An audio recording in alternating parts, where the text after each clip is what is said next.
of mezgets. Still managed to done it as well, hasn't he, in the past? Young trappings. Yes. There's a lot of talk there about the second line, Robbie and Sean. What was the Antomache DS talking about? Be at the front, but not on the front. Be right there in the wheels.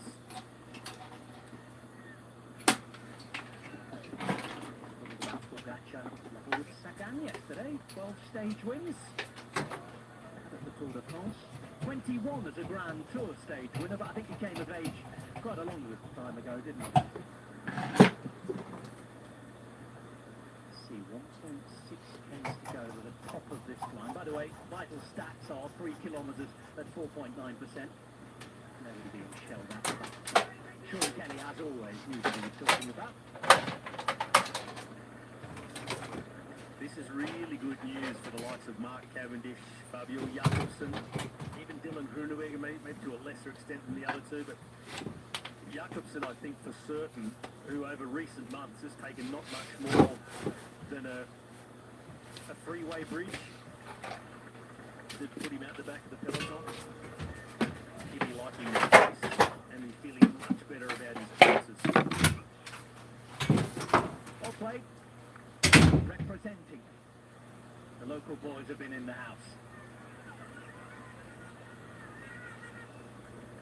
Nico Dennis is about to catch the left-hand side as we look at it in that brand new Red Bull Bora-Hansgrohe jersey. Romain Bardet helping out the team today. It's all for Fabio Jakobsen. Just one Tour de France stage win for him, by the way, and it came in Denmark. He's yet to win in France. You mentioned Dylan Groenewegen. 2 years to the day since his last victory at the Tour de France today. For Philipsen, well, exactly a year ago today, he was winning the first bunch sprint of the last Tour de France. 900 metres to the top. Nothing doing in terms of big changes here. Positions have been won by the GC riders. Their teams doing the jobs. You could just see Jonas Abrahamsen moving up on the far side. I'm sure he wouldn't mind a free King of the Mountains point if he could have one. By the way, he's likely to lose the green jersey at the end of the day. However, he will be in the King of the Mountains polka dot jersey tomorrow. He owns that. There he is. Problem is he's just trapped in a little. He needs to find a way through. There he is. They're opening the door for him. He keeps knocking though. Yeah, well, in this situation, you need to use your voice. This is where it's really handy to know the names of your colleagues, even though they're rivals. Give them a polite little, may I just pass, I'm trying to go and get a point. 550 metres to get there. He's in the third row at the minute. He's got Red Bull Bora-Hansgrohe in front of him. And that door, well, has just about been left open. He almost ended up in that camera's front room there, in the camper. But here he is. Pushed to the front and out the way. Red Bull Bora-Hansgrohe, don't put him there either. That was Bob Youngles. This is Jonas Abrahamsen. The minute, you wouldn't imagine that there's an immediate rival for that point, but we'll have to see. Uno-X having 2 jerseys at the minute. Jonas Abrahamsen, the first green jersey wearer for Norway, I would say, since Thor Hushovd. And Norwegian is the other word I was looking for. He's the first ever Norwegian to wear the polka dot jersey, and he's going to extend his lead in that competition. If he isn't wearing green tomorrow, which is very likely, he will be wearing the polka dots. 1 single point available at the top of each 4th category climb, and Jonas Abrahamsen extends his lead in that competition. Second place, Valentin Madouas will be back tomorrow in his Groupama FDJ blue jersey. Now, apart from the 3-kilometre climb they've just overcome, what would have been a worry too, as we see Mark Cavendish brought right to the front now, getting ready for the descent, but it's not coming yet. So what would have been the worry for the sprinters, had the pace really gone up on the climb, is that it doesn't go straight down, it continues to climb. At least it's only a Cat 4. There's been much worse ones where they plonk the KOM halfway up a mountain. But it just keeps on going on up. But that could have been a really tricky situation and some tough moments for sprinters, but they've survived that without any animosity from the rest of the peloton. Now it's more about the GC favourites and their teams trying to take control of the front and make sure They're up there for the beginning of the descent. Mostly straight roads. Just a couple of kinks at the bottom of the descent that they will have all been told to stay at the front. It's just safer. And Astana, Kazakhstan, noticeably at the front today. It looks a different demeanour, Sean Kelly, than the one we saw on the last sprint day 2 days ago. They are present and correct now. Yes, they are, but it's not too difficult to be present and correct here at The winner stage for a cycling mad nation, Eritrea. He was already a hero back home. Tell you what, there will be some reception when he returns to Asmara after his latest crop of racing. What sort of parade do you put on for a demigod? He's had a few already, winning in Wevelgem, a victory at the Giro d'Italia, and now a Tour de France stage winner. 33 Ks to go. This is the situation at the front of the race on stage 5, as we're heading for the first time in the race's history to Saint-Vulbas. We're expecting a sprint. It looks like a sprint. Let's look at the man who won more sprints than anyone last year, Jasper Phillips. Today, are you more hungry and motivated after how it ended unluckily with the crash in stage 3? yeah, sure, we are hungry for the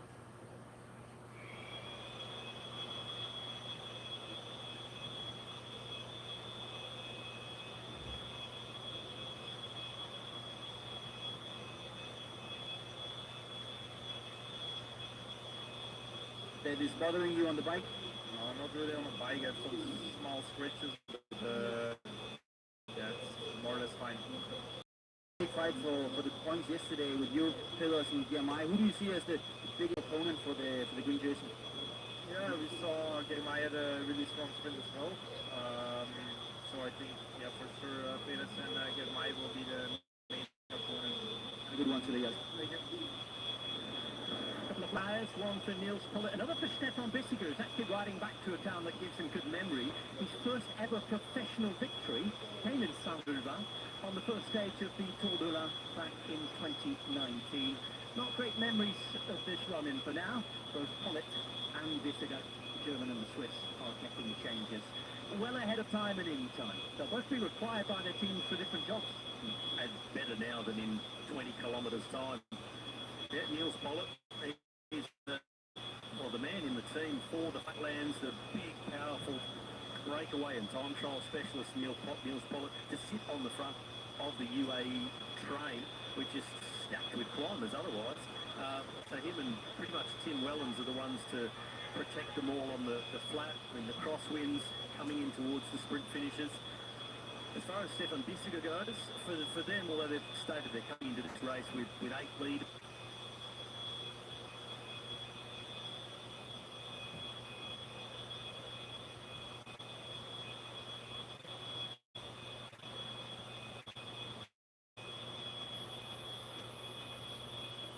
of the teams or leaders who are there. We're still 31 kilometres.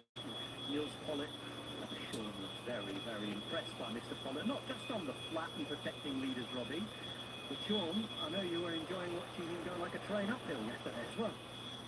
Yes, he was very impressive yesterday. He rode in the valley and we did see the pace he was setting at times. There was splits in the peloton, and then we got onto the earlier slopes of the Galibier, and he was setting a killer of a pace, and there was a lot of riders in difficulty that were really starting to feel the effects of the race over the past number of days, and they must have been looking up and saying, pull us on the front here and please just breaking our legs. So it was an impressive ride, and that was a big performance from him yesterday, and some of the other riders that took it over from there on into the race. But yeah, looking at Astana here, taking control of the race at this moment, I'd be concerned this is earlier days, 30 kilometres to go. You'd be better if you could spare your manpower to the final and try and keep your energies and position Cavendish in that final number of kilometres, because this is going to be a real big fight, to stay in the front end of affairs. And when you're riding on the front there at this time, although they're not going full gas, you're still burning that energy. Stefan Bissiger. ooh, pay attention when you're coming back.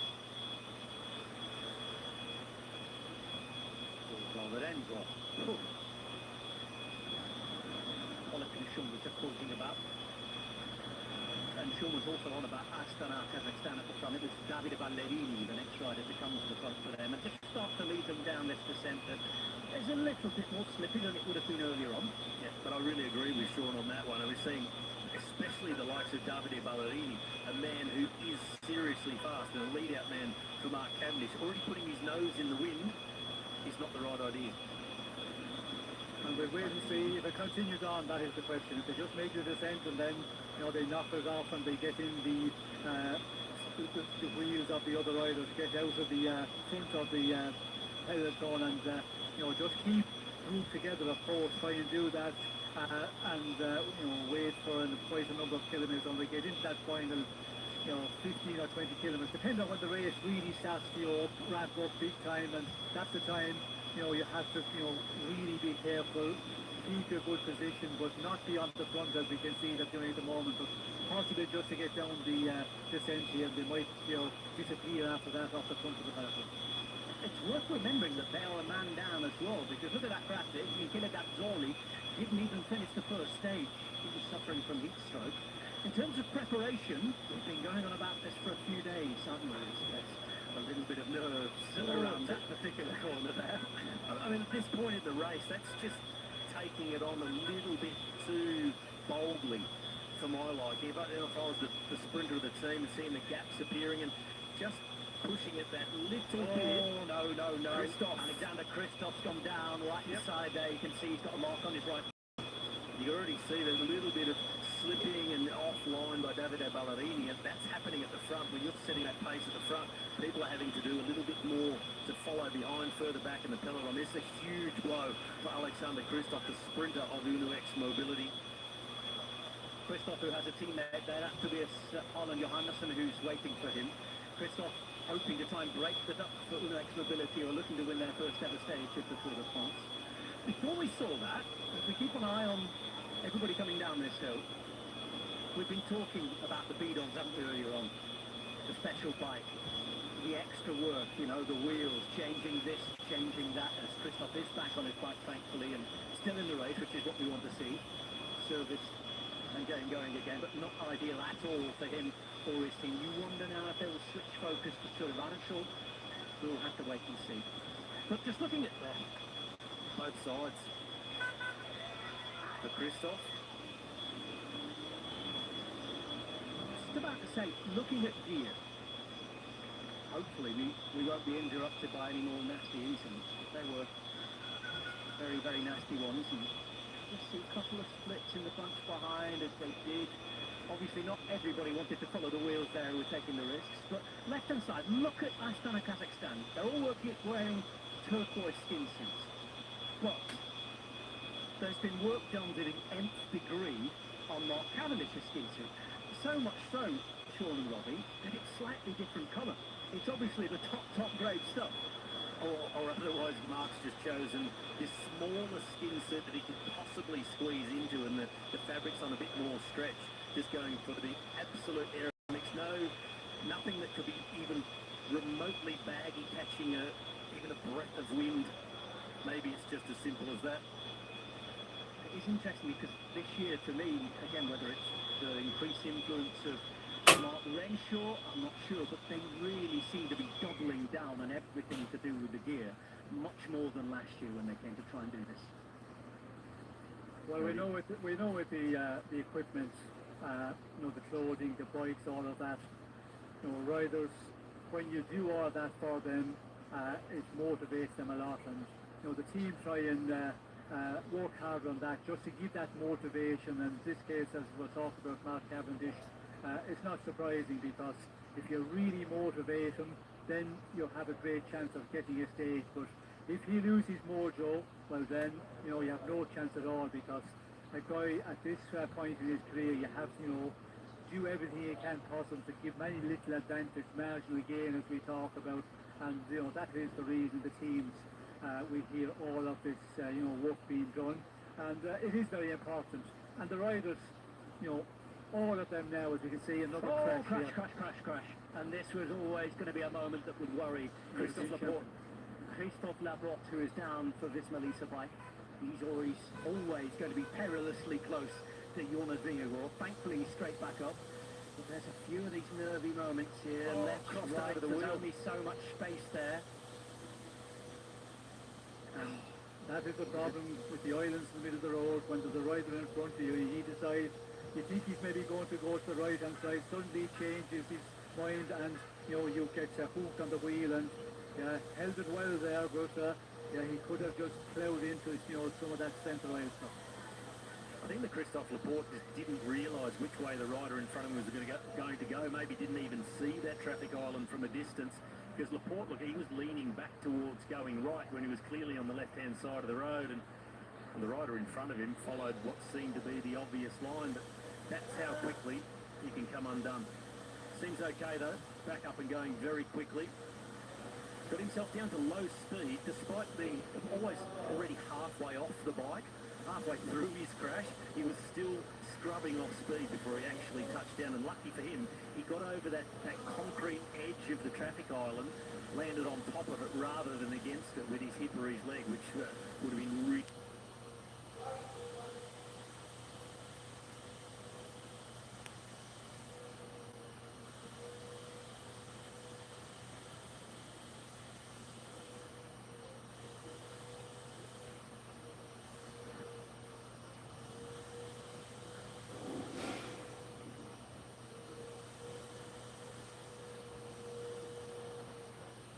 Take an easy ride then, but we did see when he went down there, not the time, and he looked like he had a lot of road bumps on both sides.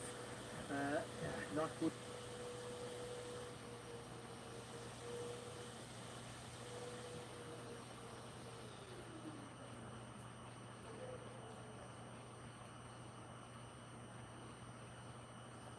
Was Chris, of course, is the man who's worn the yellow jersey and won Tour de France sprint stages.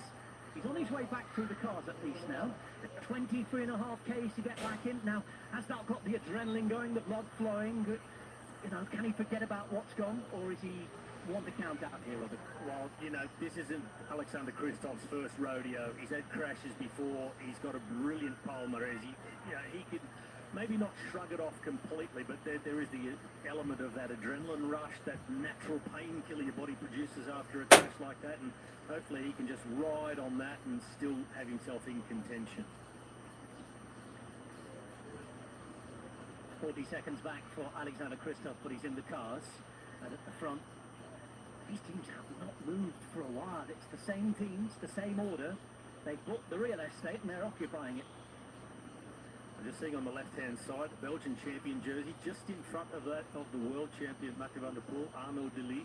So Delis has sort of put himself on the back of the Visma Lisa bike team, a fairly reliable option to take, because they're just going to keep Jonas Vingegaard right up the front, all the way in the run-in to that at least 4 kilometres to go, to where the safety net is of today, where the UCI, I won't say playing, but experimenting with new rules for the zone in which if there's a technical problem or a crash, you'll get the same time as the group you're in at the time.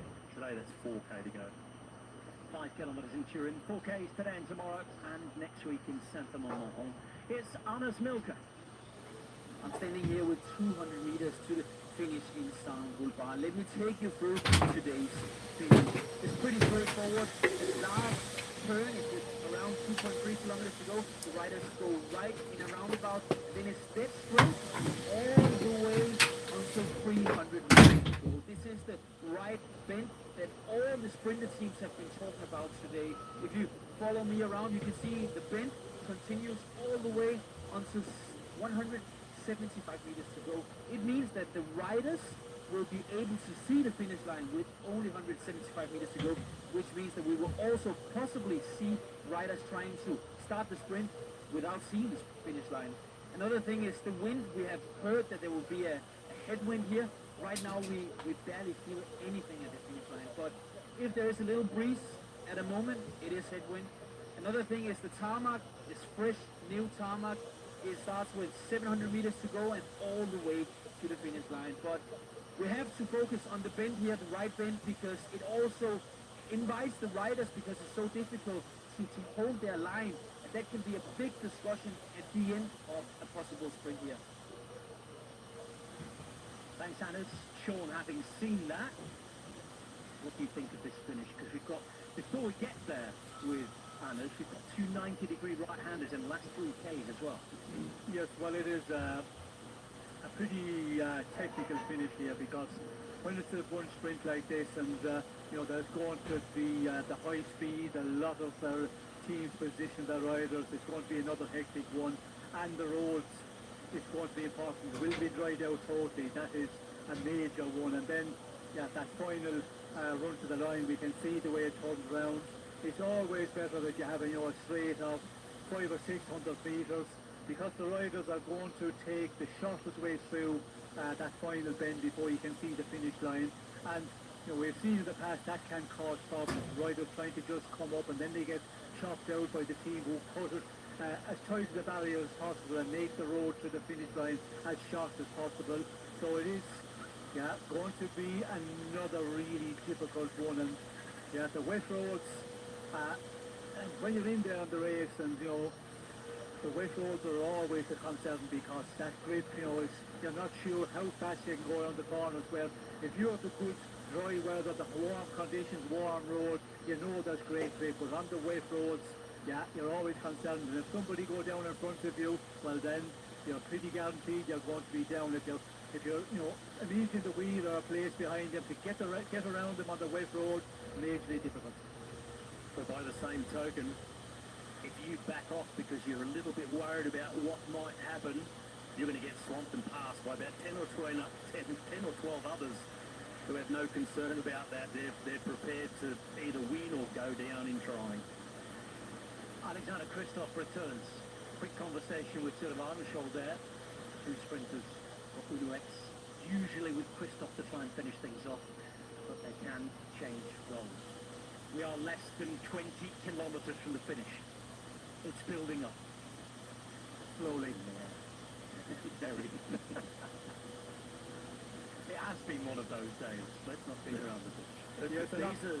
Sorry, Sean. These are one of the days that it might be a slow burn, which ends up making those final few kilometres so hectic and so fast, because everybody's fresh, everybody can do their job. The fatigue is not so much of a factor, and it gets awfully crowded at the front, and they are some of the toughest sprints to come after what has been up until now a pretty easy day.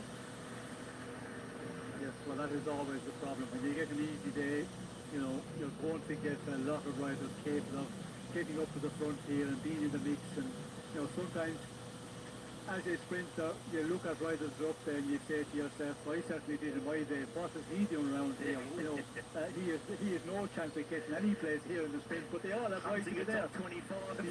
Yes, and it does really get to you a bit. And when it goes further into the stage as well, to the very end, well then it's going to be, just an unbelievable speed. When they do kick off in the final number of kilometres, and inside 20 kilometres, but it does look like that when you look at the front of the peloton. We know, you can see we're going at that speed, almost 60 kilometres per hour, but for those guys, that is not a major effort here, and that will, also create a risk a bit more here. You'll have so much of a mishmash of teams and riders. Don't do that to me, Sean.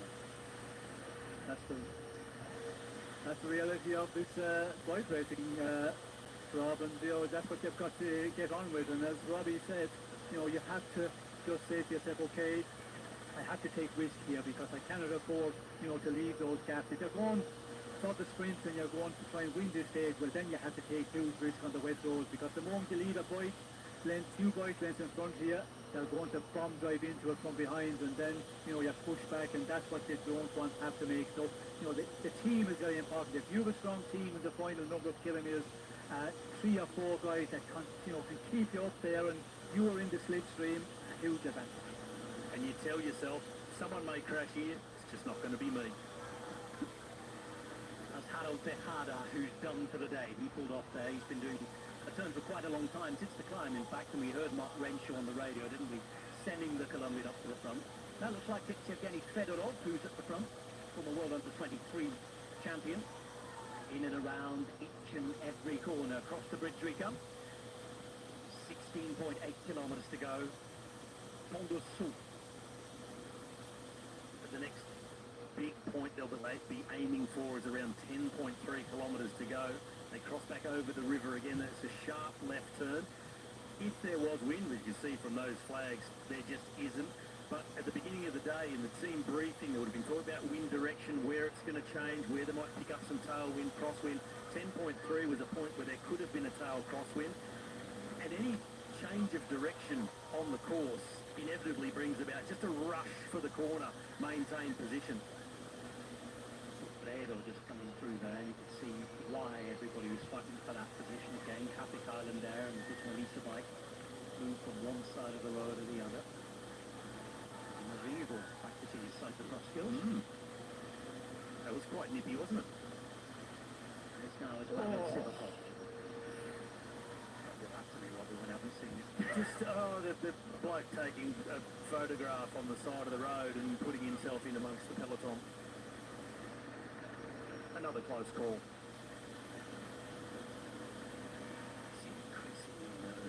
There he is. Here you go, Rob. Oh, no.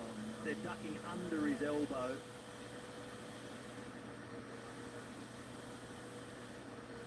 Deep breath. Let's start again. 15 kilometres to go. Let's pull it. Israel Prangatek bringing up Pascal Ackermann. Which, yes, naturally we've been talking a lot about Mark Cavendish. By the way, a little bird tells me that skin suit we're talking about is a special edition. It was flown in as late as Friday. They had worked and worked and worked. 15k to go. It's not all or just about him. A reminder that also here, stage winner the other day, Pinyan Girmay, his teammate Kervin Tersen. In the middle of your picture, those jerseys that have the orange, white and blue on, DSM too many Postenel, they're looking to try and put Fabio Jakobsen in position to win. We saw the pink jersey towards the front. Marin from Berg is here. Of course, Jasper Phillips are the man who took that green jersey the other day. Wout van Aert told us he'd like to sprint today. 2 years ago today, as it's starting to narrow here, intake of breath for everybody. Nice and safe. But Dylan Groenewegen won 2 years ago today, the Dutch champion.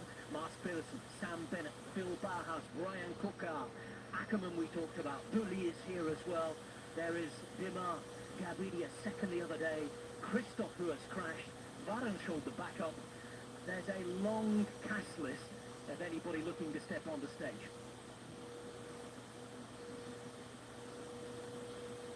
I just noticed a moment ago Dylan Groenewegen being brought right up the centre on the white line, and they're now taking position at the front. That's Luke Durbridge. You just see that his shoulder there in the orange next to the riders of DSM Firmenich Postenel. Primoz Roglic being held safe here by the Red Bull Bora team. And we do hope that all the GC riders and their teammates can get themselves safely to that 4 kilometre to go buffer zone and then get themselves safely out of the way. Although moving that buffer zone is never a guarantee that nothing will happen, because the other day into Turin, it was at 5 kilometres to go. The GC riders evacuated. They said, we are safe now. And at 2.5k to go, there was an enormous crash that took out the likes of Jasper Philipsen and others. He says he's only got a few minor scratches. I don't know if he's talking it down or he was just very lucky and maybe landed on top of someone or something. It's always best if you land on top of a bike if you're going to go down. It sounds painful to me. Or you take less skin off. Fred Wright keeping Bahrain victorious at the front. Today they're behind the man who's in fourth position in that train, Phil Bauhaus. Robbie was talking about Dylan Groenewegen. Yes, Luke Durbridge in the orange and dark green is there. Groenewegen in the Dutch national champions jersey. He's on the wheel. This is David Gaudu, and he is not involved in the shake-up today. No need to stay up there and be in the mix even for those 4 kilometres, because he's well out of the GC. No need to stay in the peloton to do. He might as well just start losing more time, completely save himself, and see if he can really find his legs back and go on a raid later on in the tour. So back to the sprinters. Left-hand side, a few Lotto Destiny riders just all massed around Arnaud Delis in the Bel Historiclub, the black, yellow and red Belgian flag on his shoulders, that he won by keeping Jasper Philipsen locked in his wheel. Could not come out of the slipstream. at the finish there. Also kept Tim Merlier and Wout van Aert behind him. Not the ideal sprint if Arnaud Delis was going to choose how the final kilometres are going to go. He likes a rising finish, a tough stage. But as we saw into Turin with his third place, ducking and weaving, he will be close. There's a lot of sprinters with tired legs out there. Not super strong. So be confident and do it. And do it, says David de Jong. So easy, Sean, so easy. Well, it sounds so easy from Stefan de Jong there, but yeah, there's going to be nothing easy, although this stage has been an easy day. It's going to be rocket speed in the end, and yeah, the positioning is going to be so much more difficult, and yeah, the risk taking is going to be high here, and let's hope that we see a clear run in for all the riders. But looking at some of the teams, and you can see the lead there with his teammates around him up in the front, and the third line there on the left hand side of our screen. We look down, and that's where you have got to be. Just be there, but not on the front for any time at all at this point. With 12 kilometres to go, and keep your powder dry. But it's also a risky one back there. To get the space to move up when you want to move. Sometimes it can be difficult, but that's the risk, that's the gamble you have to take.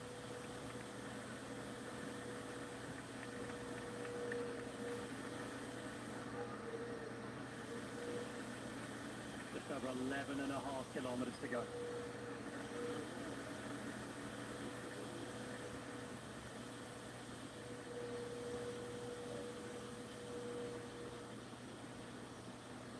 Build up, we watch those legs stop the pedal that little bit quicker. We're talking about Arnaud Delis and Lotto Destiny like we have been over the last couple of minutes. At the moment, Delis on the wheel of his teammate Victor Campenaerts, extreme right. They've made, I think, a good choice being up and around on the wheel of Visma Lease bike, because they've got the power and the commitment to get Jonas Vingegaard right to the front coming into the final. So you're going to get a free ride without committing any teammates for as long as possible, and at least till it's 4k to go, and probably beyond that, because you might as well, once you're there, keep going, albeit out of the way of the sprinters and their teams. Just over 10 kilometres to go. By the way, when we get to the final 5Ks, the right-hand side of the road, I think, is the place that you want to be.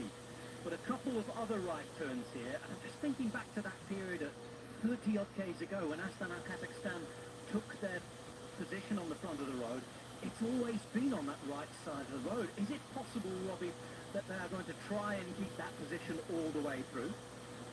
Well, we said quite a while ago they could have easily backed off, sat further back in the peloton and taken the bit easier, but it seems they've kept going from then until now. It's got to 10k to go. You might as well keep doing what you're doing. If you start backing off now, you're going to probably find yourself absolutely swamped and then just battling to get back to where you just were and gave up. Now keep your eyes on the flags here. Crosswind possible coming up. That's another reason why you've got all these riders writing and fighting to the front of the road. 50-odd kilometres. It's open, it's exposed. This was one of the periods that was marked out with a big X, and you can already see the nerves are there. Well, that was that point in the race, Rob, that pointed out earlier as we came across what Danny Rowe called the River Bridge.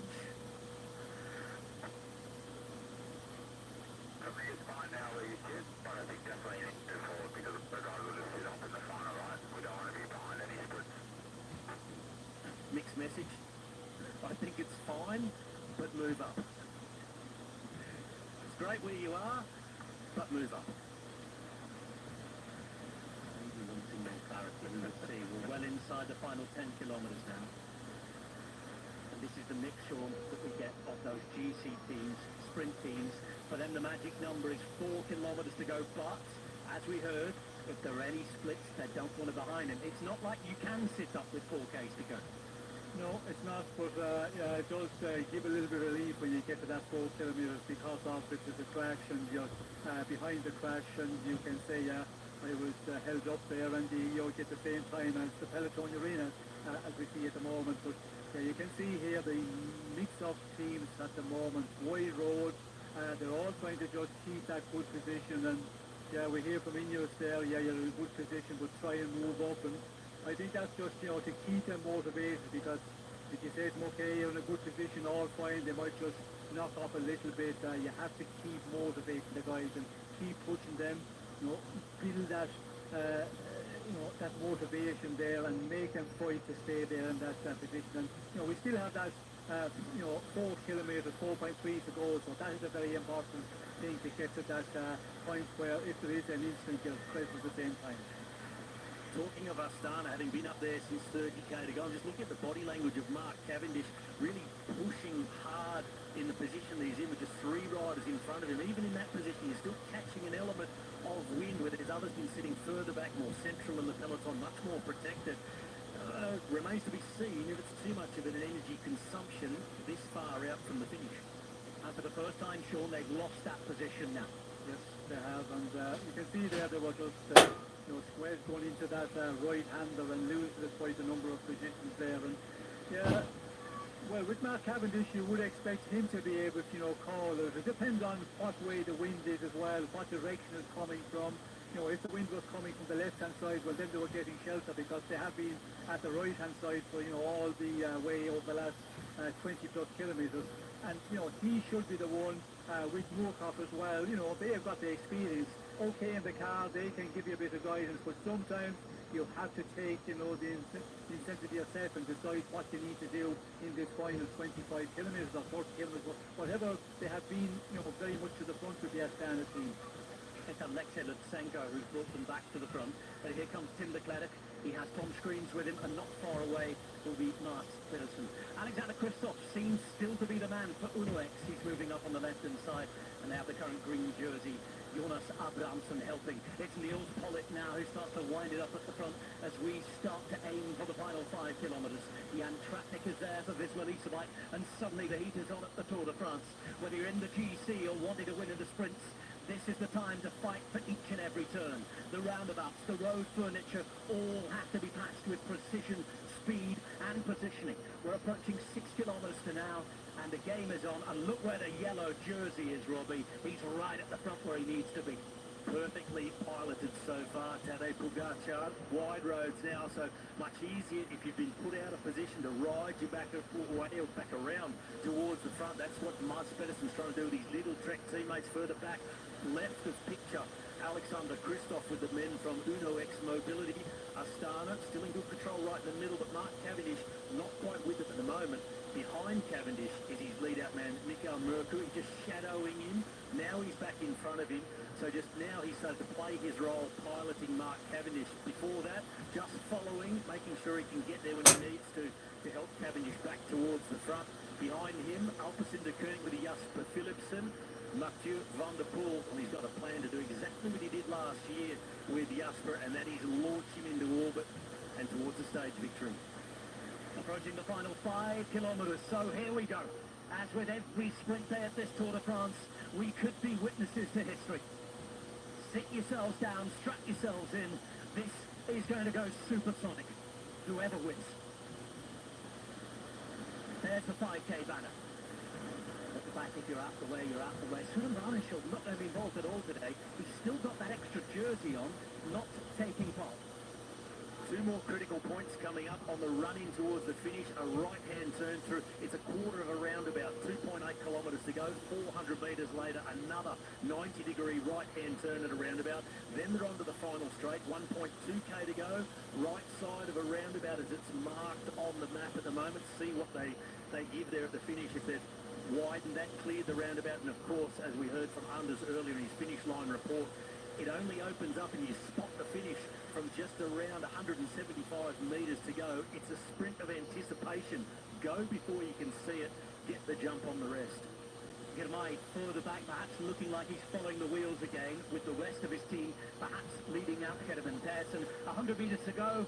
Let's see and make sure everybody gets safely through. There it is, safe zone for the day. If there's incidents, accidents after this point, everybody gets the same time in the general classification. And we are now approaching those final 3 kilometres. 2 big 90-degree turns coming up. 60 kilometres per hour with 3.7 kilometres to go. Pogacar, the GC riders, drop that little bit further back, but still have to follow the wheels. Any splits, they can't afford to be caught behind them. Now it is a furious fight, and Sean, you need to be up the front and not moving from the front if you want to win this stage. No, you have to be in the front, and we can see Lotto Dynasty starting to move up here with Intermarché 1 team really fighting now, and it's a fight to get to this corner of the right-hander, and then, you know, the second right-hander. We can see the GC men, the moment we went through the 4 kilometres, they started to back off and losing, you know, quite a lot of position. It's now the GC men with their lead-out men in the big fight. Right turn coming up, the first one's round a roundabout, and then it's a real 90-degree, Robbie, as Intermarché on the front. They're on the front and looking comfortable, poised right behind them. Look at all the riders of Lotto Destiny. They've taken out part of this roundabout, making easier passage there to the right. It's now 400 metres to what is essentially the final proper corner of this race. 2.3k to go. They'll swing to the right as well. Arnaud Delis now in third position, hands on the top of the bars, just looking all so powerful, but the rest all battling to get back up to the front. Victor Campanart's coming around the middle of the road, and the big sprint trains we talked about, well, there's Stoven, he's got Pedersen, also another teamer for Little Trek with him. This is that final corner, 2.3k to go, and they're straightening up towards the finish. 2.3 kilometres to the finish. The pace is on with Victor Campanart in the red. Behind Mark Cavendish, has not been in a better position for a long time coming into the final couple of Ks to try and win a stage at the Tour de France. If he gets this one, it's number 35 and he will have the record. But there's so many competitors and contenders in there. A few of them who have to move up, including Dennis Groenewegen, who is a little bit box back, Robbie. And including Philipsen, he's in about 40th position. Oh, they're bumping there. Bissek trying to push his way out past Israel Premitek left side. Now they come Alpecin de Koenig bringing us to Philipsen. Gaviria, Bennett also tracking those wheels. Gourmet on the extreme left of the picture. So all coming together. Philipsen, Bennett, Gourmet, left side with Lotto Destiny, Arnaud Delis, Mark Cavendish right in the middle. What a bit of work that was from Alpecin de Koenig to bring them to the front on the left-hand side. Christoph being brought into position now. 1.5 kilometres to go, and there will be rarely a better opportunity. Mark Cavendish, a shot at glory, a chance for immortality in cycling terms. Coming up to the Flamme Rouge, roundabout to go through, but it's straight across the middle of it. It's flattened out, and here we go, 1,000 metres, Sean. It is time to go. It's time to sprint. Yes, it is time to get into good position. Certainly not to start your sprint, but be in that position now as we go into this final run to the line. But we can see Alpecin de Koenig in a great position here. But you have to hold that position well. Mathieu van der Poel here also. He is vital if he can get to the position where he leads out his sprinter. Merco is just a couple of wheels behind Cavendish. It's 750 metres to the line. A reminder they're approaching the final 100 metres into a headwind, and 500 metres against the wind is a long 500 metres. Left-hand side, you can see it going. They still can't see the finish. That comes with 250 metres just less to go. On the left-hand side, it's Mats Pedersen's team who are starting the sprint. His team is behind now. It's now Mathieu van der Poel on the right-hand side. There is Mark Cavendish following the wheels. He's going to have to go off the wheel of Ackermann if he's going to do it. Martin van den Berg is there as well. Only now they will start to see the finish line. It's slightly uphill, and there is Mark Cavendish. There is Mark Cavendish through the centre. He's hit the front here. Mark Cavendish is there. There's a crash behind. Mark Cavendish. This is history. This is history. First there was Max. Now it's Mark Cavendish standing on the shoulders of giants. The Tour de France and the greatest of all time. One record breaker now stands alone. Mark Cavendish has 35 stage wins, more than anybody who ever came before.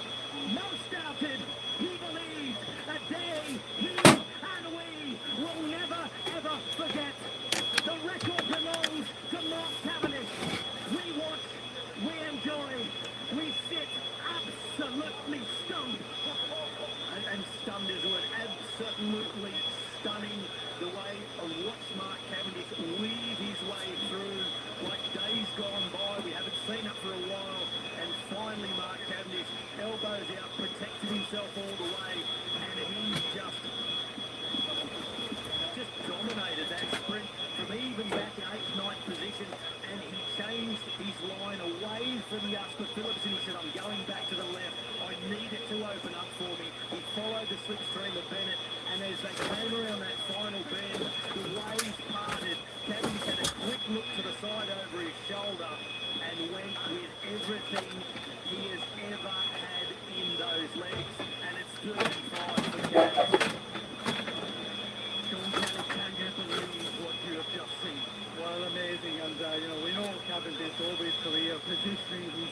just, get himself into a position. If he's in that good position going into the sprint, he can, pick his line. And again today, he does it and gets the right on them. After what he's been through in the last number of days, to be able to do this, a big champion, and he proves it once again at this point in his career. You had that feeling. It looked like it was all coming together. And this is how it did come together. He was positioned, but he followed the wheels himself, Sean. Yes, we can see him here just, waiting and just looking around, sticking the elbows out, and then, just keeping the position of the needs to kick the sprint. When he faces the time to go, when he kicks off, but look at the power he has here also, impressive. Arms in the air. Mark Cavendish standing on the shoulders of giants. Pushing it to new boundaries.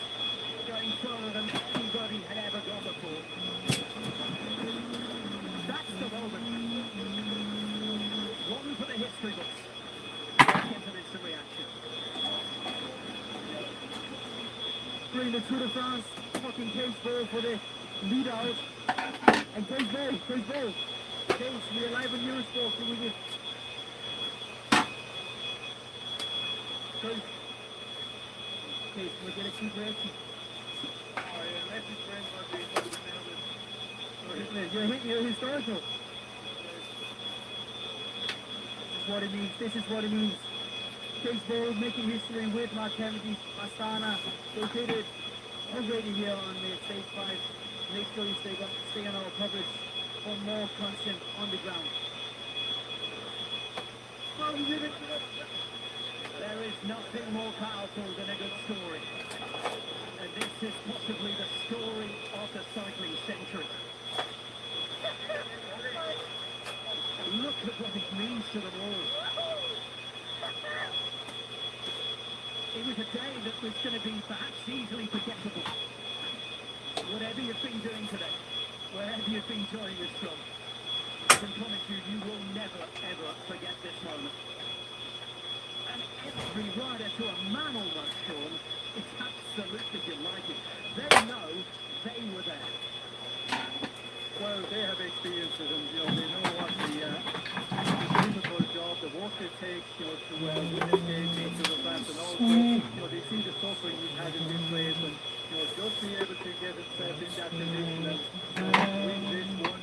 Everybody has congratulations, and everybody is, happy. And of course, Cavendish, the rider he is, standing his ground, it's normal that everybody congratulates. He wins it comfortably. It's Cavendish, it's Philipson, and then the rest. We have witnessed history.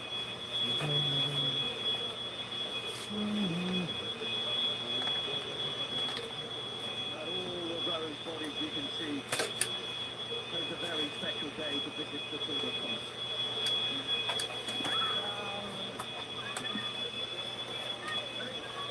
Finally, and the family's here.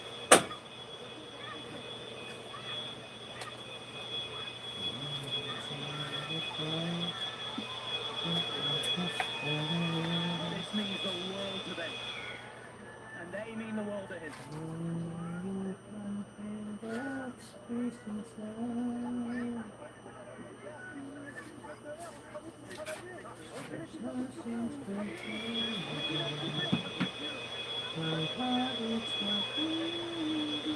Well, as I said, most doubted, but he believed.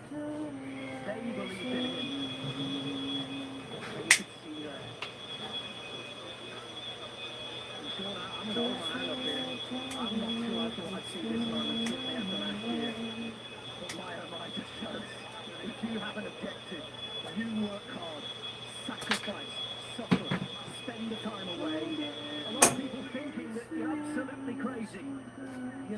That objective can be reached and he will feel absolutely on top of the world. Mark Cavendish, the big champion he is, he believed and he, was confident that he would be able to get there. And I am agreeing with you, Rob. When he did decide to go on, I was questioning the plan to do it, but now we have the answer.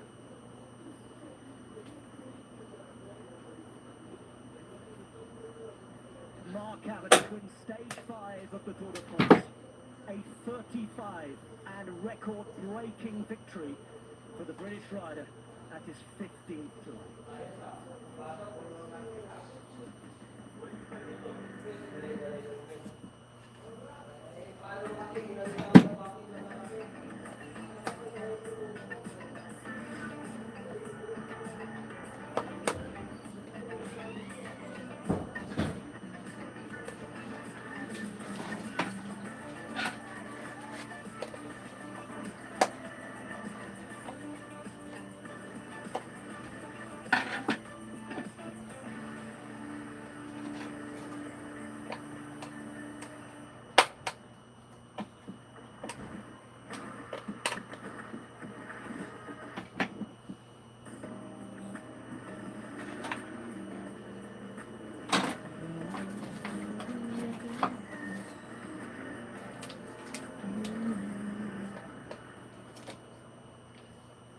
Final formation lap. We are down at the lowest part of the circuit at Spa-Francorchamps. The safety car leading this field around. 37 cars in R2 classes, 19 hypercars, 18 GT3 machines. In front of them, 6 hours of close racing on one of the world's greatest race circuits, Spa-Francorchamps.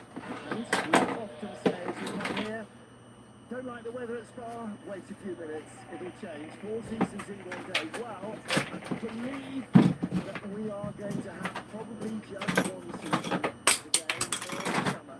It's going to be hot and hard work. And you can see some of the cars are still struggling for front end and rear end grip, even after 2 formation laps. The lights are out on the safety car. We will go green this time round, as long as our race director Ryan takes his full way. They line up side by side. Danny Peart in the Lamborghini in 16th position. He'll have to line up with Paul di Resta to his left in the Peugeot. And then the front of the field, Fred Mako and Alex Lynn. Every single race so far this season, we have seen first corner crashes, bumps and bangs and spins. Please don't happen today. We've got a really healthy field here, and that's such a close competitive field. Just want to see them all get through at least turn 1 unscathed. And you've talked about tyre warm-up. The engine moving around like this warms up the surface of the tyre, but doesn't put much energy into the whole body of the tyre. And that's what they'll be getting after 2 laps or so in this race today. We will be heading towards La Source turn 1 with very cold brakes and still cold tyres. And they're very tricky cars with these hybrid power units to control all the deceleration. They're unpredictable machines, and the braking at the best of times, let alone on cold brakes and tyres. So they've got to have their wits about them. Quick look there at Kev Cam. Kev Cam is showing us that tension is the order of the day. Kevin Extra, one of the stars in that number 6 line-up in the Penske Porsche. Saw the pink Lamborghini of Sarah Bovey. She will pace the GT3 field. And in the driver's briefing, race director saying we will allow you to have a small gap. The gap between hypercar and GT3 in Imola was too big. And you can see Sarah is effectively right up behind the hypercar field. So, Thomas Laudenbach at Porsche and everybody else waiting to see who is going to get the clearest up. This will be a long wait for green. The green will not likely go on until the leaders are under the start gantry. Fred Macavicki, Alex Lynn, Julian Andauer, Will Stevens leading the field. Behind them, the GT, Sarah Bovey and Manuel Harting. Hold, and let's leash the dogs of war. The 99 Proton Competition Porsche, Julian Andauer, and a brief look at the inside. He's going to go underneath Alex Lynn, 3 wide behind, contact with the Peugeot on the Isolta. But Alex Lynn hangs on to 2nd place. 3rd place, Julian Andauer. The race leader is Fred Macavicki. Ferraris all side by side, the yellow and the red car. That's 51 going by 83. Good pass there, very quick off the bat from James Colano, I think, started the 51 car. And as they come steaming up the Kemmel Straight, it's all-American racing. It's all-American. It's Porsche, Penske, a whole bunch of Porsches, and the Cadillac still in 2nd place. On board with Will Stevens, 5th place in the Hertz Team Jota car. Roach is getting squeezed out wide through turn 6 as well. That fight's going to continue. The BMW's round wide on the exit of 7. Yeah, that's a chance for Mike Conway in the number 7 Toyota to try and come through.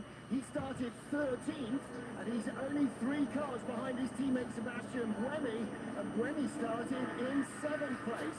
So a brilliant start by Mike Conway on board with the Alpine of Nicolas Lapierre. Still side by side, by the way, the BMW and the Toyota as they came 3 corners later. That move is now done. Yeah, so move up the order. 93 is challenging as well. That's the second and the first of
Julian Emler, first season here in Hypercar with a Proton competition car, and it just looks like he's at home within that 96 car. We thought when he was in GTs that was going to be the natural progression. He was a junior factory driver for Porsche, got sort of sidelined out of the program. I thought, really, are you mad? Look at the talent of the kid.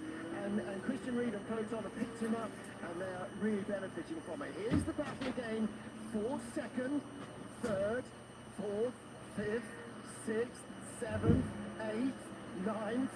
This is a big, big battle. Look, the turquoise car in the back, that's the 11th place 77 Proton Mustang, and there's barely breathing space between him and the next of the WRT car, so there's a lot going on. Alex Malikin, though, is gapping this group and setting up in pursuit of Tom van Rompuy, one of our home drivers, of course, here in Belgium, sitting in 6th place of the 81 TF Sports Corvettes, and he's got about 5 seconds to make up. He's not closing that gap. Whoa! That's a position change, isn't it? That's 78 Arnold Raban going ahead of Giorgio Roda in the black Proton competition 88 Mustang. Well, he tried a few laps ago, didn't he? And the door firmly shut in his face, so he's finally got that move done. The Lexus has been quick all weekend so far, as the Mustang running a little bit wide there, actually, through turn 8. Now, this is the second of the Penske Porsches, and that car, as you can see from your timing screen, currently 4th with the gold. Hertz Team Jota behind it. If you wonder why Hertz are using gold, well, that's a traditional racing colour. Back in the 70s, 60s, when you had Shelby Mustangs, Hertz had a fleet of Shelby Mustang 350s and then 500s. They were all gold cars, and hence the gold legacy here. All the rest from pit lane, by the way, the 94 Peugeot. Oh dear. Now then, was that one of the two? It was one of the two cars, 94 and 7. It's a reprimand only. Oh, no, sorry, it was a technical infringement reprimand only. They fueled the car, it's not that. Okay, that's a real shame, because actually Paul was looking fairly happy this morning, apart from the weight problem. It's a two-hander, he and Loic Duval. Stoffel van Dorn is one.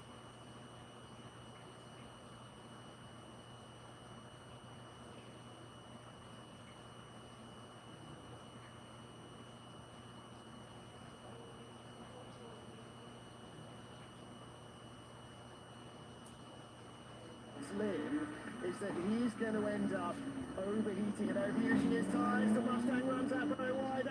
Mustang BMW. Amado Harty loses second place. James Cottingham up to second place. Yeah, good move. Did the old switch back, didn't he? And into the source. You could see the BMW ran a little bit wide, and a great move. So yeah, pushed him to the inside, outbraked himself ever so slightly. So Cottingham goes to the outside, and you see that classic switch back right on the inside. Hello, remember me? And now I've got momentum on my side. The Cadillac, by the way, I feel like Lynn, is he just protecting his sides, or is he just starting to struggle to hang on to Makowiecki in front ever so slightly, and Andlauer is in exactly the same machinery, of course, as the Penske Porsche that leads this race. Very quick once again in those slow speed corners, but I feel like Lynn's not pressurising Makowiecki quite as much as he was able to earlier on. But Andlauer can't find a way past at this stage. I feel like he's got the lap time advantage, but there's nothing he can do in the straight line. Good stuff from this group. Hearing, by the way, Tom Bruce down the pit lane at full reset. This time Julian has got the toe. Gets the nose alongside. He's done it. He's done it on the run down to a Rouge. Great stuff from Julian Ambler. Road to competition, second place. Yeah, he used that traction to really good effect on the exit as well. And I feel like really might be on the attack again on the way back here to the Lecombe section, but it's not close enough. That was a great move there by Andlauer. I have a feeling as soon as he kept knocking there, Alex, they went, yep, off you go. I'm looking after my tyres. This is going to be a long double stint for all these cars. Sebastian Bremby for technical infringement and 5 seconds stop-and-go penalty. I think it's their second technical infringement. There was a reprimand right at the start of the race for a technical infringement, which wasn't shown on the TV screens. We saw it here on our timing screens. The 94 car, full system reset, by the way, on the pit lane, and is back in the race, albeit 37th and last. Control, delete. When you lose ground early on, it's going to be very hard to make it up. Up the inside of the 38 Team Jota car comes the 50 Ferrari. That's a change for 15th place. Still 5 positions away from any points, or 6 if you're Jason Button watching your own 38 car down there in 16th place. Don't forget, only 10 cars score. These are FIA standard scoring. So, same as in Formula 1 or anything else. You don't get points down to 15th or 20th, just 10 cars. Just to complete the admin, if you like, and what's in the in-train race control, car 27 is under investigation for starting second. That is the Heart of Racing Aston Martin in the hands of F1 driver Ian James. That runs fifth in the LMGT3 class. So this is what's going on aboard Alex Lynn's Cadillac. Copy. Stay smart. Long race. So pretty much confirms what we were thinking or hoping for, at least for Alex Lynn's case, is that he is babysitting those tyres, and he thinks that the others are pushing a bit too hard around him, so he was more than happy to let Andlauer go. Well, you're racing, 54 up the, 55 up the inside of 777, so that is a change for 13th place. It's in the 55 Ferrari, haven't mentioned it, it's François Heriot. He gets ahead of he gets ahead of Clement Mathieu, actually, so that's French on French action there in an Italian car and a British car. Position change. Because you're racing somebody in a different car, you don't know what their tyre day is going to be like. All you know is what you're doing. Now, when you get Porsche on Porsche, then you've got a slightly better idea. And Julian Andlauer is immediately reeling in the race leader, Fred Makovici. And Makovici now is lapping 2 minute 8.7, so 6 seconds off a fast qualifying pace. It's a pretty reasonable speed. Yun. All the way up the straight. Patay din to, Master. Close behind the race leader, Fred Makovici with the red rear end. The 99 Fat Turbo Express livery, the historic livery on the 99 Proton car in second place. And Lauer is going to try and use every bit of traffic, and a big mistake by Makovici now. Did he get in too late on brakes, or did the front just go away from him? Has he started to burn up his front tyre? No, he was just too late on the brakes. It moved out. He was flashing the car in front of him, and he's got the pressure behind, so mistakes start to come. Ferrari ahead of Cadillac. Yes, passes the number 2. Caddy is in a Ferrari sandwich now, so 51, it's Antonio Giovinazzi, not James Collado, who started 51. Alex Lynn behind him, and the yellow car behind, that is the Ferrari of AF Corsa. 5-second stop and go penalty, being easy for me to say, being served by Sebastian Buemi, and he will not be a calm Seb on his way out. And here comes another Ferrari, 51, attacking now the Hertz Team Judge car. Will Stevens gets by, and Stevens now in the sandwich. So already are the Porsches having to save more tyres than the Ferrari. So that Cadillac going backwards at a great rate of knots. He's now lost position with Giovinazzi, Will Stevens and Robert Kubica.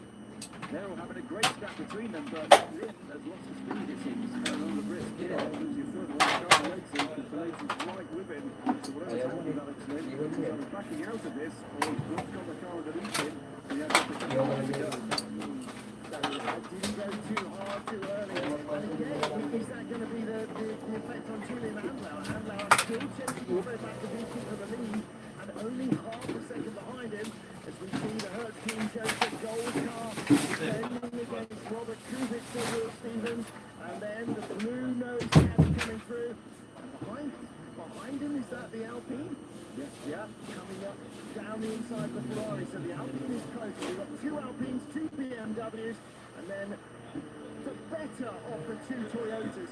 Currently in 12th place, they are playing the long game. Let's hear from Cadillac. Keep going, Alex. Keep going. We're playing the long game here. I just said about the number 7. Toyota are not going at this like a bull in a china shop. That would be Lamborghini, obviously. They're not going at this like attacking. They are doing the old-fashioned Norbert Singer race endurance program. This is how fast we can go. That's what we're going to do for 6 hours. They get the full course yellow. It's on there off this minute. Livery between turns 1 and Go on 2. full course yellow in less than 15 seconds. Full course yellow in 10, 9, 8, 7, 6, 5, 4, 3, 2, 1. Full course yellow. Full course yellow. that's how close he actually gets on the full course yellow. You leave it right till literally the last and then hit the full course yellow button inside the car on the steering wheel. Every team, every category has one, and that limits the car to just 80 kilometers an hour. But you're overtaking cars as well, right up until you get that call. Let's take a look at the start. Watch 99, the white car from the second row. He almost looked down the inside of the leader at the first corner, came alongside the blue-nosed Cadillac of Alex Lynn in the second corner, and Andau was trying to take the leader 4 wide behind. They all got a little bit of pushing and shoving, but they all got through clean. And in the GT class, 54, nearly in the gravel, Thomas Hall in that silver Ferrari. That's the real problem now with La Source, is there's no runoff. You've got the width of the curve and it's a big gravel trap. They did really well there. It's not easy, as you said at the start. We've had an incident every single race so far this year. So, yeah, well played by all side. A little bit of argy-bargy, but nothing too serious. Let's see if what he did in the air quarter. Candy overtook the passenger, he overtook me. Report Cadillac. Copy. Oh, so that's the full course yellow, is it? No, I think Well, I that think was... that's what he's complaining about. He overtook me. Well, riding on board with number 7 Toyota, this is the first corner again. Does he get shuffled out wide? No, but trying to avoid getting dropped into the gravel, everybody cuts to the side. And with Hertz Team Toyota, Will Stevens being passed up the straight by the number 6 Porsche. And the Alpine was right behind him at that stage. The contact, by the way, coming out of turn 1 was between one of the Toyotas, one of the BMWs, and I believe one of the Alpines. Yeah, there's definitely an Alpine was involved as well in all of that. I think it was Charles Malessi. It was the Alpine that was furthest up. And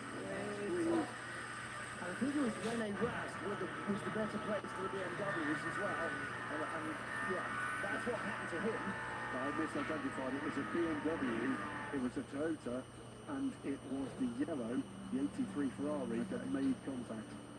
So here is the Cadillac of Alex Lynn and Robert Kubica. Now Kubica was complaining about Lynn, and I think it was about that something has happened here. Maybe we'll see a replay. Something happened. Did Lynn momentarily overtake the Ferrari? But Kubica certainly wasn't happy. Well, if he's given the place back, then no harm, no foul. But obviously, you know, Formula 1 drivers being Formula 1 drivers, you still get on the radio and win. It depends if it happened under a yellow flag. Yes. If he overtook him under a yellow flag, well, you can get the position back, but you could be investigated. Well, he will be investigated. They will look at the telemetry. They will look at whether the car was down to 80 kilometres an hour within the allotted time limit. Now, for clarity, you hear the countdown to 0. There is a 3-second margin of error allowed for the drivers, because sometimes you're going to be in the bus stop doing 80 k's when it gets to 0.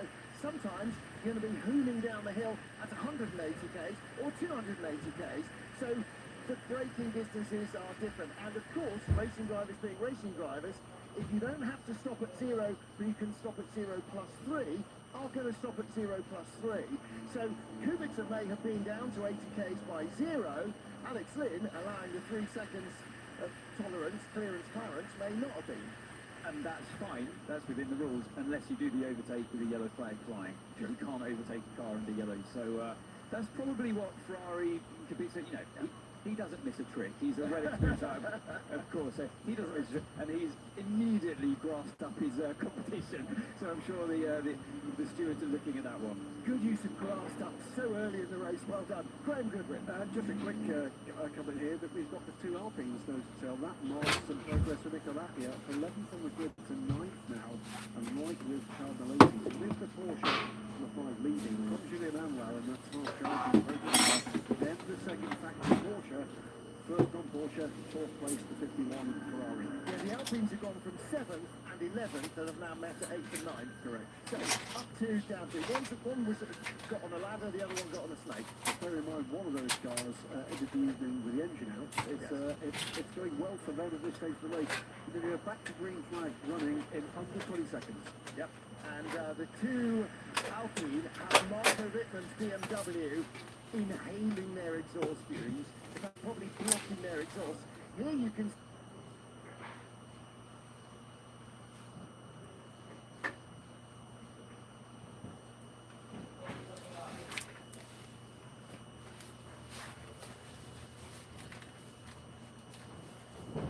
that was away like a scalded cat. Look at the gap he pulled on Alex from that green, and he's already gone by the Toyota car and has caught up with the 50 car in front of him as well. So he's 51. Giovinazzi. So yeah, great restart from there to get past Will Stevens. I think it was all because of those GT cars in front of them, and Kubica had the run, and Giovinazzi was stuck right behind. But either way, both of these Ferraris I'm seeing here much faster than the competition around them, and they're on their way to catching the leading pack, the Porsches.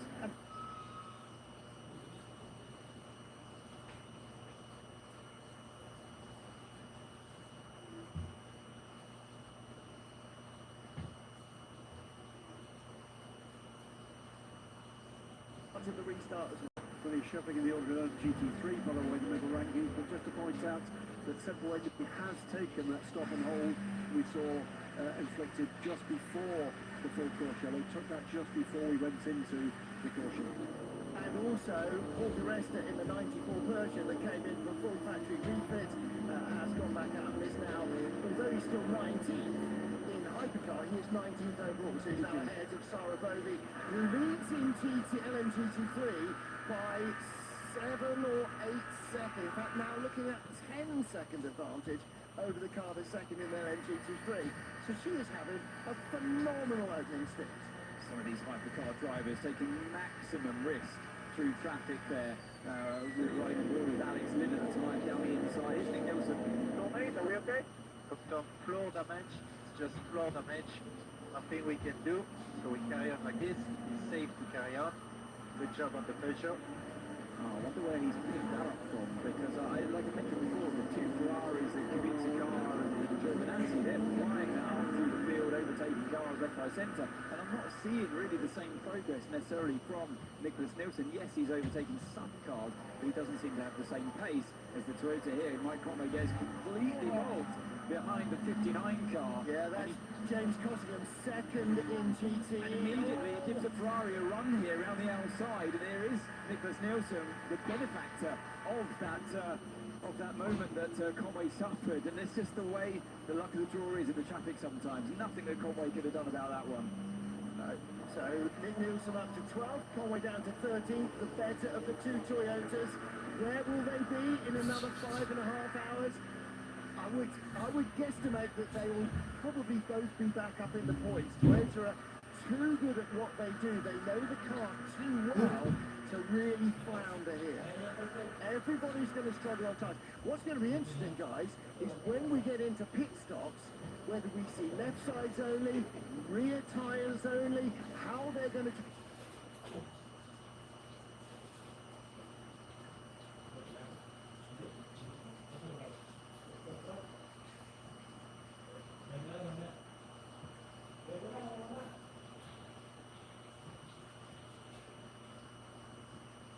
With Sanchez, he's looking fifth.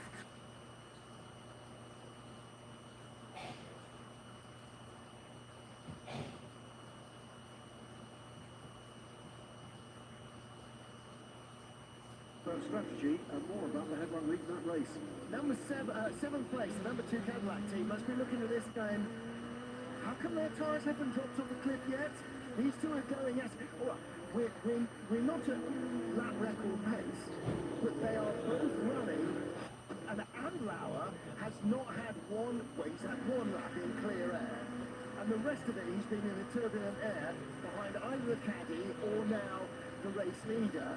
And that reduces your downforce, and that means that in these long high-speed corners, Anthony, the tyres do more work and suffer more pain, and yet he is still all over the back of the race leader, Fred Macavicki. So either they've discovered a miracle setup, or there's a lot of pain coming to Julian Andlauer in a while. It's looking good. I'm watching the way he's attacking the corners, and I think within reason there's minimal slip going through the car at all times. He's got a good feel for this, it seems. He's, boy, this is what I like about it when you have a circuit that pushes the tyres and possibly tyre compounds a little bit too soft for the circuit as well in these hot conditions. And the drivers have to think outside of the box, think for themselves and how to get through the stints. And I'm seeing Andlauer putting the car in all the right places and rolling the car speed through the corners rather than fighting it over the top. Yes, Shaheen in the orange Manthey EMA Porsche all over the back of Ian James's Aston Martin for fourth place. Shaheen kept it pretty clean there over Redion, but right behind them, they've got the local hero, Tom Van Rompuy, in the Corvette. This is the battle for 4th, 5th and 6th position. So it's Shaheen.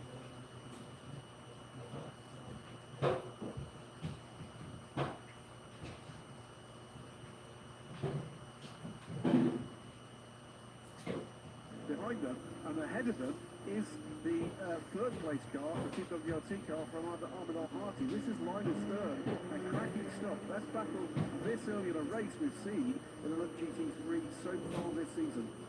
And Andlauer just getting a little bit out of shape there in the middle of the chicane. Nakawiki has managed to open that gap up ever so slightly. And yeah, it's staying pretty stable between themselves and Laurent Pantour as well in the car number 6. And Pantour has really crept his way into this race today, hasn't he? He's not right up there with his sister cars, both Porsches in front of him, but he's keeping that gap pretty stable at 3.5 seconds. Two of our GT LMGT3 cars were being examined for full Coursiella infringement. 82, Hiroshi Koizumi has been hit with the drive-through penalties. The Alpine has gone by the Cadillac as well, changed for 7th. But good news for Josh Cagle at United Autosports. His McLaren didn't infringe.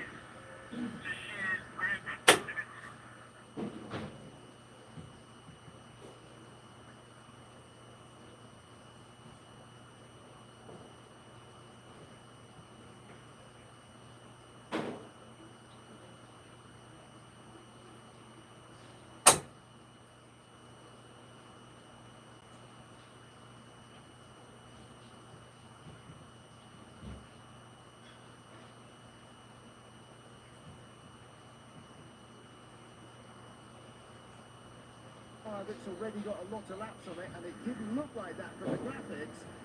Then they're going to be in trouble in the second stint in a big way.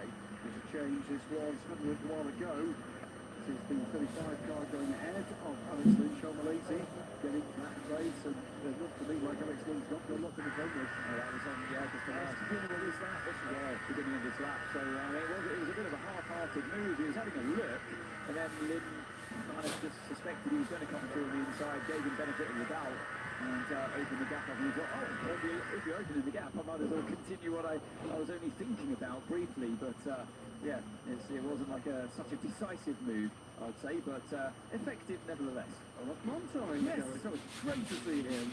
No longer involved in the day-to-day running of Montoya. Nicky Rader in charge nowadays, but he's very much the grandfather of this team, the founder of this team. Fabulous to see that. But where's the twiddly Bavarian cash shot? I know it's not Bavarian, but It it's just the ain't type of cash. dimensions anymore. But we'll say, by the way, Richard leads it, well, again with a man-side hit.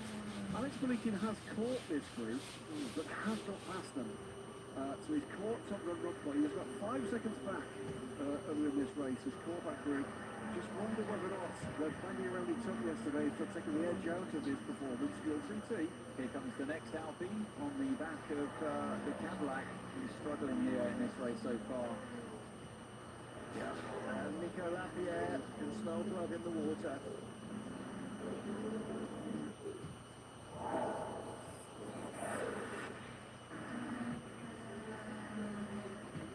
Osweirio being investigated for going off track and gaining a lasting advantage. Now that might have been cutting the corner in the left-hander at Les Combes.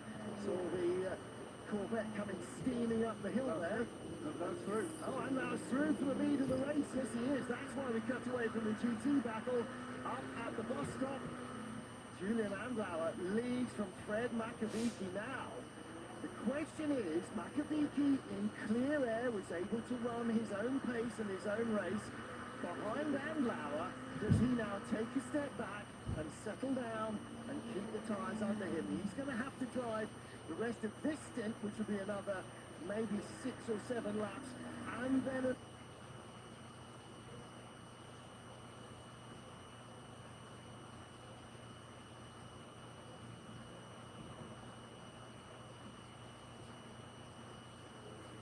Remember when he tried to use the same Lexus before, and the Lexus line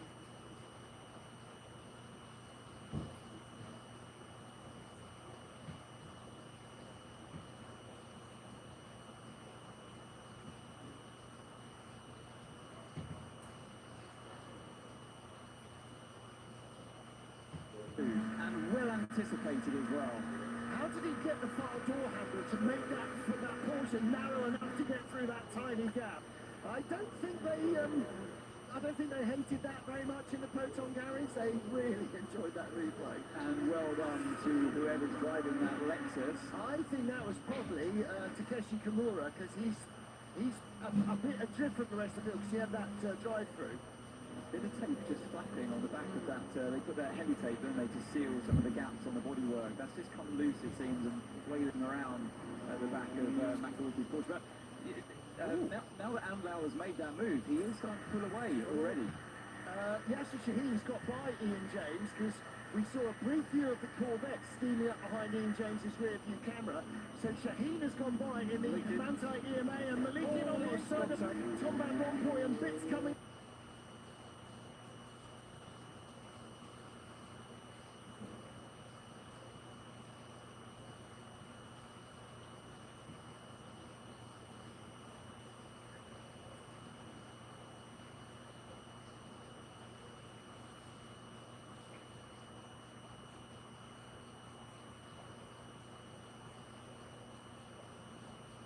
Leaking, but the door closed. There was pretty significant contact. Quite a lot of debris coming out from that. It sorted its way out and the Corvette back ahead. But yeah, Alex Malikian is beginning to get a little bit nervous. He's not making the progress. The problem is, you throw it up the inside, shallow, very shallow, into La Source, you're going to come out very wide, and when you're on the inside of somebody, unless you clear him, you know you're going to hit him. Meanwhile, let's hear from Hertz team Jota and car number 12, Will Stevens. High speed understeer, low speed over. Oh, good combination. Yeah, copy that. Understood. We come back to you. In fairness, Anthony, the reverse would be worse. I was just thinking that. I mean, it depends what Will likes as a driving style, but I would have always, if I had to choose one, I'd go for the balance he has right now. It's not nice, it's not ideal, but an oversteery car at high speed. Especially here. In Imola, possibly not so much of a drama. Here, there's so much high-speed motoring. This is all 5th, 6th, 7th gear stuff. To have the back stepping out in the quick stuff, yeah. Low speed understeer, all right, you do lose time in the chicanes, and it feels horrible and ungainly, but understeer, for those who aren't mechanically minded, is when you turn the steering wheel and the car doesn't turn as much as it should do, so the tyres are sliding on the track, if you like, a little bit like skis. And oversteer is where you turn the car a certain amount, but the back moves around much more. So in American parlance, in the great words of Buddy Baker, understeers where you can see the accident coming, and oversteers where you can't. I've never heard that word. Oh, there was, because in NASCAR they talk about push and loose. Okay, push is when it's understeering, loose is when it's oversteering. And in his inimitable southern style, he was explaining in a broadcast many years ago. Carlos, in Europe they call that understeer and oversteer. Understeer is where you can see the accident coming, oversteer is when you can't.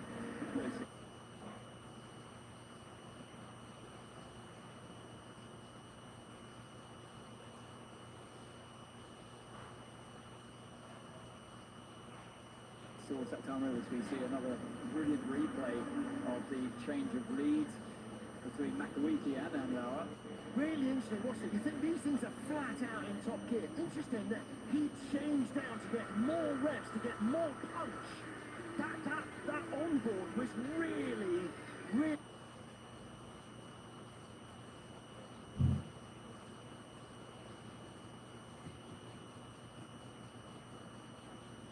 BMW with the other car though, wasn't it, at Imola? Looked comfortable, looked like they were in that fight. and although that car was desperately delayed, I thought it looked competitive as well, a long way back. Preparing for full course, yeah, I kind of thought that was coming when the debris is there at the first turn.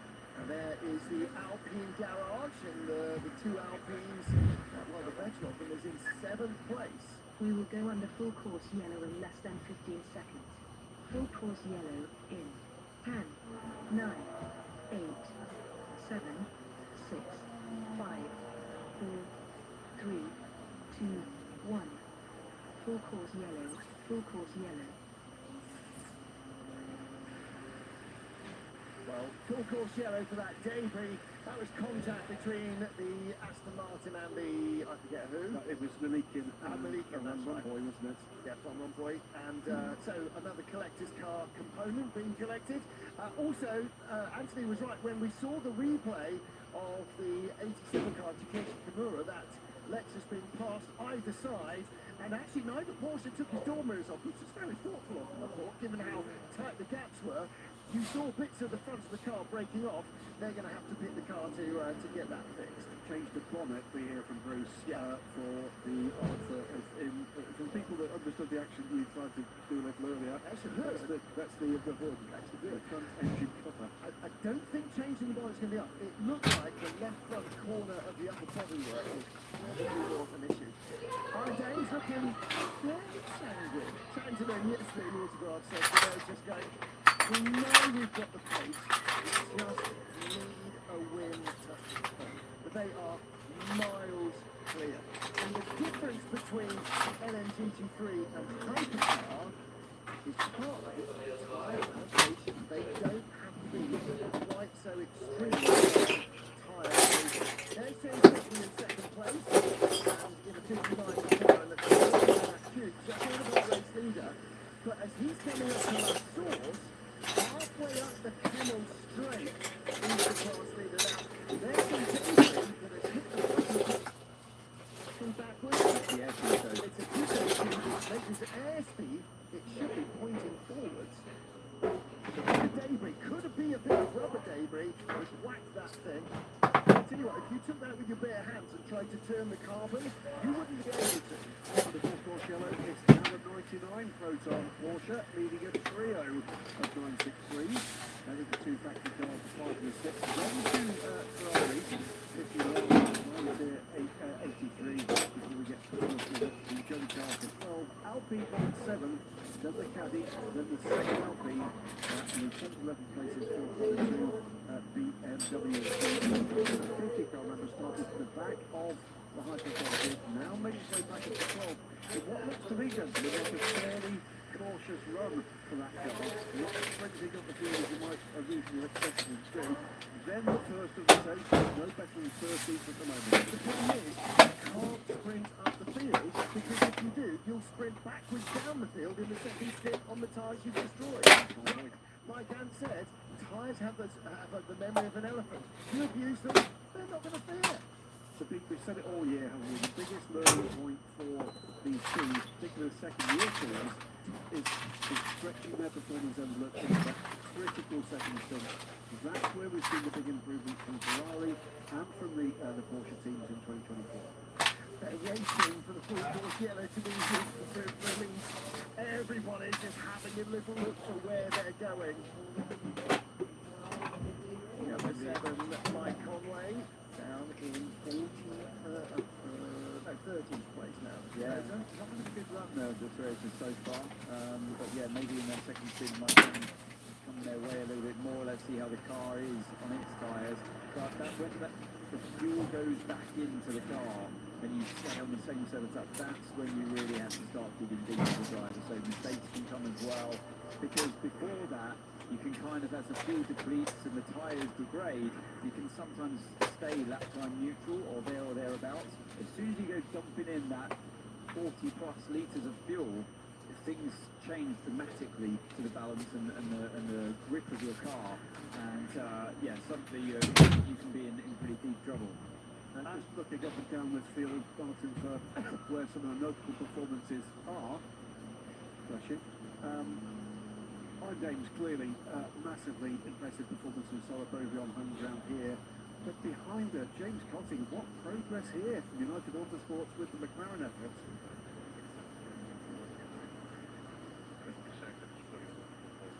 So 40 seconds to Eduardo Freitas. The other car, by the way, that started from the back of the field after a great qualified performance from Josh Cahill is making progress as You well. will He's remove past full 5 course goals yellow cars. in less than 15 seconds. Yeah, McLaren very much more on top of the car this week. 7, 6, 5, 4, 3, 2, 1. Full course yellow removed. Back to green flag racing. Who's going to make the best of the restarts? Watch the Ferraris already got by one of the GT cars, but the Porsches have not. Ian James moves out of the way of number 5. Number 6, Lawrence Vantor's got the 51 Ferrari of Antonio Giovinazzi right behind, but they clear Ian James as they start to climb the hill. So does the Ferrari, unhindered. Here comes the battle for the lead once more. Is that? Oh, it's Vantor, yes. Yes, it's the 2 Penske cars. Because Giovinazzi is gone. It is. He's $6.5 before the full yellow. So 5th, 5, 6 and 51. Nose to tail. That's a front end lockup. And he's got to drop back. Can't gain an advantage. He's done it well there. No, he did it well. He knew he went wide and he's actually lost from that mistake. But look at this, he goes in way too deep. Almost collects the back of his teammate for a while. Comes back onto the track, of course, through the shortcut and makes sure that he drops back in towards the Ferrari instead of close to his teammate, which he could have easily done. So yeah, we talked about the braking of these cars. It's caught out Vantor, who's amongst the best of the drivers out there. I wonder if Fred Macco knew how close he came. And of course, Macaviti would have had to have been extra slow into the corner because there was a GT3 Porsche in front of him, which would have braked late and deep. So that sort of concertina effect. Oh, and here comes the Ferrari around the outside at Lecombe, up to 3rd place. Giovinazzi's been looking strong coming out of this caution period. And that was a fairly predictable move. He looked strong coming to the end of that lap, looked like he was going to have a crack. It wasn't just a caution period after a caution period. He's been quick the whole stint so far and making progress, catching these Porsches. Don't forget that car started 10th. Also don't forget that team, the 51 crew, have just got 6 points this season. 0 in Qatar, 6 in Imola. So they are under pressure. They need big points. They cannot afford another 0 or trivial score if they want to have any hope of winning a championship. Yeah, James Collado has driven a fantastic stint so far, kept his nose clean, he knows he's got the car under him, he's looking after his tyres as well. Yeah, Giovinazzi really, oh sorry, did I say Collado? No, it's Giovinazzi of course, in the 51 car, driving brilliantly. Collado will be in later on. Collado's been brilliant so far, watching. I didn't even realise I said that, it's just, Replay. This is the replay, so got the speed straight, goes to the outside, and another Ferrari overtaking a car before this Lecombe section.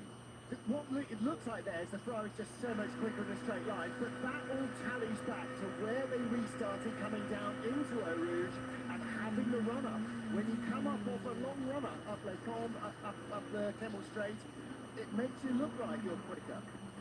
Let's hear what the team had to say about that.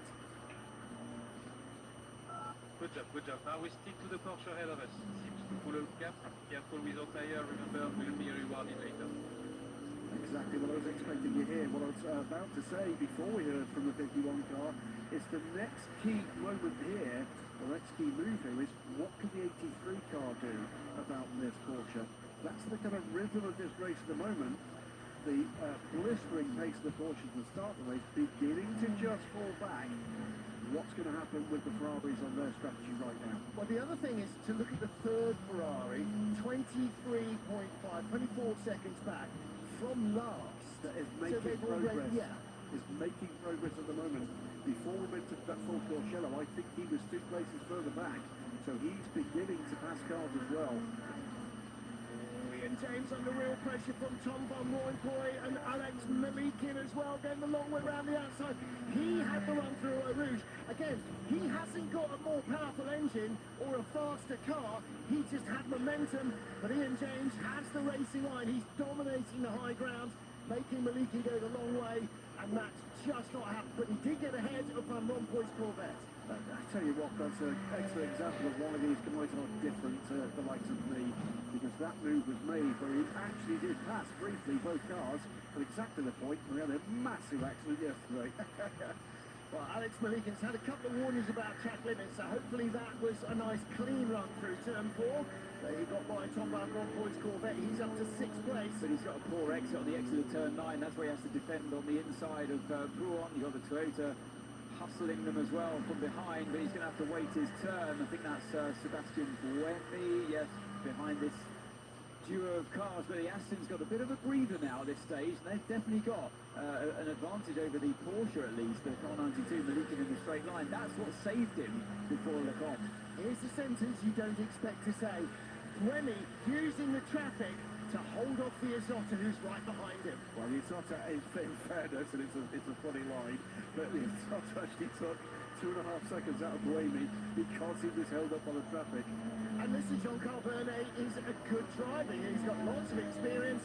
Okay, the car is still a work in progress and doesn't have anything like the mileage or the experience of Toyota, but they're doing a great job. And the number 7 car is finally starting to make a little bit of progress. This is the battle for 11th. BMW, the red Ferrari, and then Mike Conway in the Toyota. Well, we saw Conway obviously lose that position earlier on in the race to Nick Nielsen, car 50, but that was because of traffic, and he since then seems to be hanging on with him. Just about.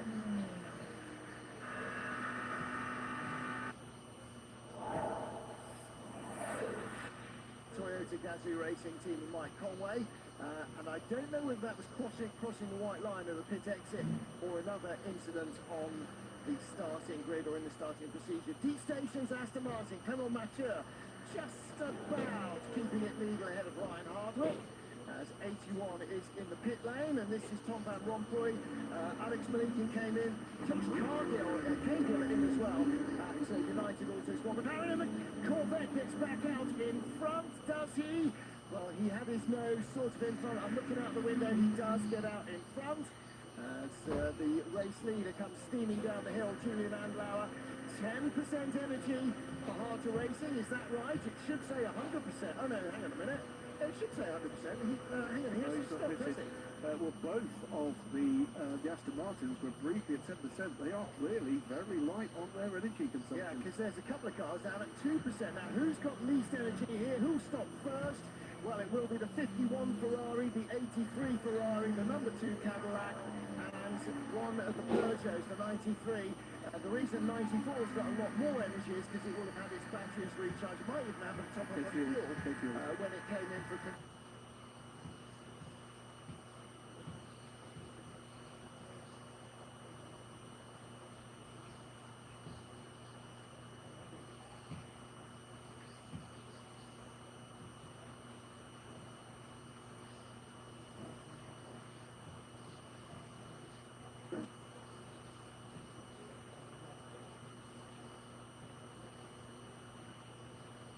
The track in her home country, that doesn't mean that she's done a gazillion laps here necessarily. You know how many drivers race the Silverstone Grand Prix circuit before they get to international level?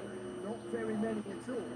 So it's not so much track advantage, but boy, she's just all over it. There's the 59 car, and that is Josh, that's the second place, James Cottingham, he's in as well.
Crossing the white line at pit exit, but number 7 was Cadillac on the move.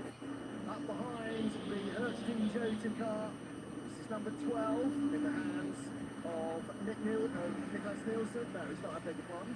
Who's driving number 12? Will Stevens. Will Stevens. Yeah, so Alex gave it a good go there on the outside. Clearly had a good run on the exit of Eau Rouge, but Will Stevens late on the brakes, just about gave enough room. And there again, yes, being pretty relentless when it comes to the track position and not giving an inch. As Lynn has a look momentarily down the inside on the GT, says, not today, thank you. That's my line. You wait your turn for this straight. And by that time, Will Stevens has made a break for it. Yeah, that was Yashir Shaheen in the orange Porsche, trying not to lose ground on his outlap because, of course, he's had to stop a lap earlier, so the cars that are still out there, they're going quicker. Your in-lap and your outlap, Anthony, are at least as important as your discipline in the pit lane. Absolutely, and you know, it's not just all about the pit stops, as you say.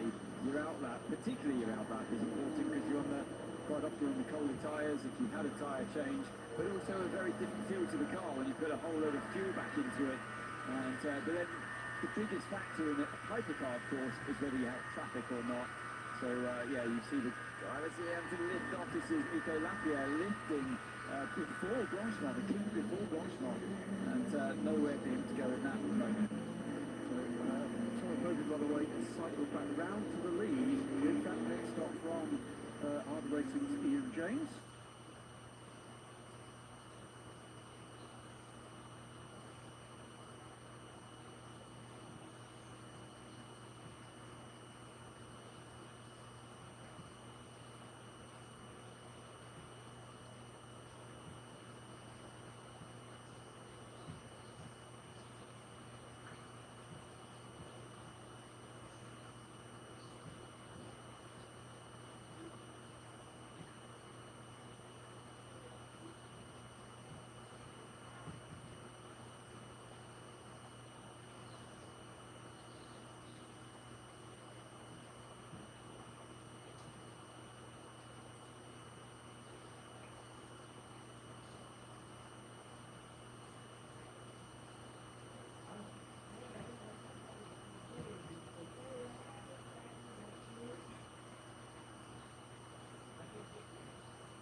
That was his stop and go. Okay, so that's his first stop. So 1 minute 9 for Kubica, 1 minute 14.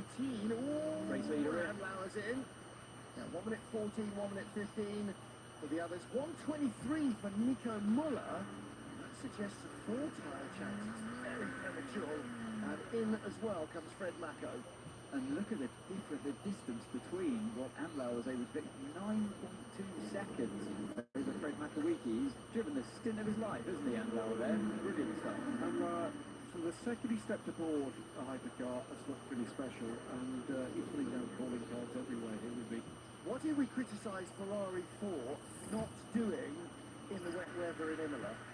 Splitting their strategy. What had Ferrari just done? I think they've split their strategy. Because it was fuel and left side tyre change for 51, fuel only for 83. Now, if that doesn't work, then 83 suffers now, but they will have a two tyres later that the others don't. If it does work, then 51 and 50 also learn that you can double change all four without having to do left sides only. So they are learning from their cars in the race, something they couldn't learn in practice. And that's probably why Kubica wasn't really putting much pressure on the likes of the Ferrari in front of him with Giovinazzi, because Giovinazzi knew he was going to get another, or at least a side of tyres on that left-hand side when he came into the pit. So Kubica, what's going on down here, down at BMW, was under the wrong... Yeah. Well, they had another wheel. Was that the wheel struggling to come off, or were they about to put the wrong one on, it looked like? Okay, no tyres on the 50 car, yes. White flags, by the way, this will be because you've got cars coming out on cold tyres and therefore slower than you would expect them to be. Yes. That is a new... normally a white flag means a slow-moving vehicle. It normally means a recovery vehicle or a flatbed or something. But in this case, it is used if a hypercar is coming out on fresh tyres. Even two fresh tyres will make them dramatically slower. Sarah Bovey, by the way, a day and a half ahead of everybody else in LMGT3, no tyres. So she's on 24-lap-old tyres. About two-thirds of the hypercar fields, LMGT3 fields, stopping in a minute 8, minute 10.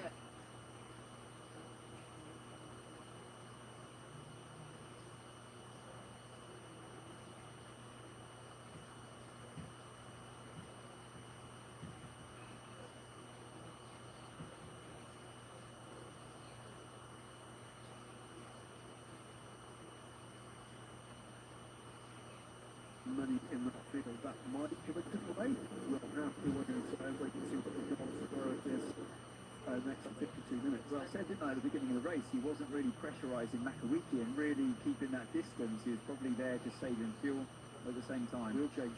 Maybe wheel change here in this car. I was wondering if he was getting out. Did they change it or did he just take it off? No, he's just taken it off. Nobody's gone to him yet. Hertz Team Jota, they're the other car that were going long. They're in and have, where are they? They've moved right up the order to third. So they're fueling at the moment. So to the 20 BMW. I'd attach that if I were you. They want to swap it from the right-hand side of the car. It looks like, yeah, there's a new one. This is like sim racing, hot swapping a steering wheel on your sim rig. I mean, this is a little bit more high stakes, isn't it? As we see the end of that pit stop from Lawson, I'm going to correct you again slightly here for something you said earlier, Martin. You're sort of right about the podcast, the Van brothers, but it's not like that. It's just they're naturally funny. It's not supposed to be comedy. Here we go. You got Giovinazzi on Makawiki having a look down the outside. He got that straight line speed in the Ferrari. He's late on the brakes and gets the move done. Brilliant stuff once again by Giovinazzi into the con. And again, we see the end of it there. Look in the background. There's GT cars. That will have played a part, won't it? Probably not 46. They probably steam by him up the Kemmel Straight. But further back will be somebody who held up the Porsche momentarily coming onto the straight. The other thing, of course, is Giovinazzi's got a tyre advantage. Left front soft. Are we sure? On this track of all tracks? We've got hypercars all around this Lexus. With that strategy to not take the tyres to the 50, that's rocketed Nicholas Nielsen up the field to 6th place at the moment. Right, according to the data, that Porsche has got a 6-lap-old medium on the left rear.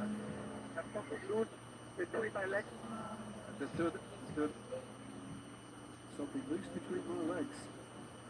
Stop sniggering when you say radio out in the truck. That's not good news. Something dropping around. That might be the drinks bottle or something, but what don't you want getting under the brake pedal or the throttle pedal? Come to that. Anything loose in the car. I think the data is wrong. I don't think that Mako's Porsche has a 0-lap soft front tyre. I think the RFID has just misidentified the tyre. But it does mean that Porsche had a left side change. Giovinazzi's Ferrari had, according to the data I've got, all 4 tyres changed.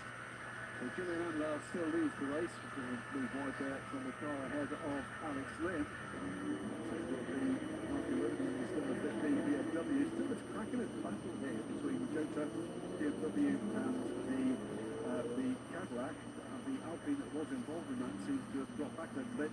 Not sure whether or not I've missed as noting that Tom Van Rompuy's release from the stop that regain that position for him is under review for unsafe release. I've got to say, he came at an angle, he didn't impede the car in front, he just got alongside him and with an advantage. I would think that would probably get away.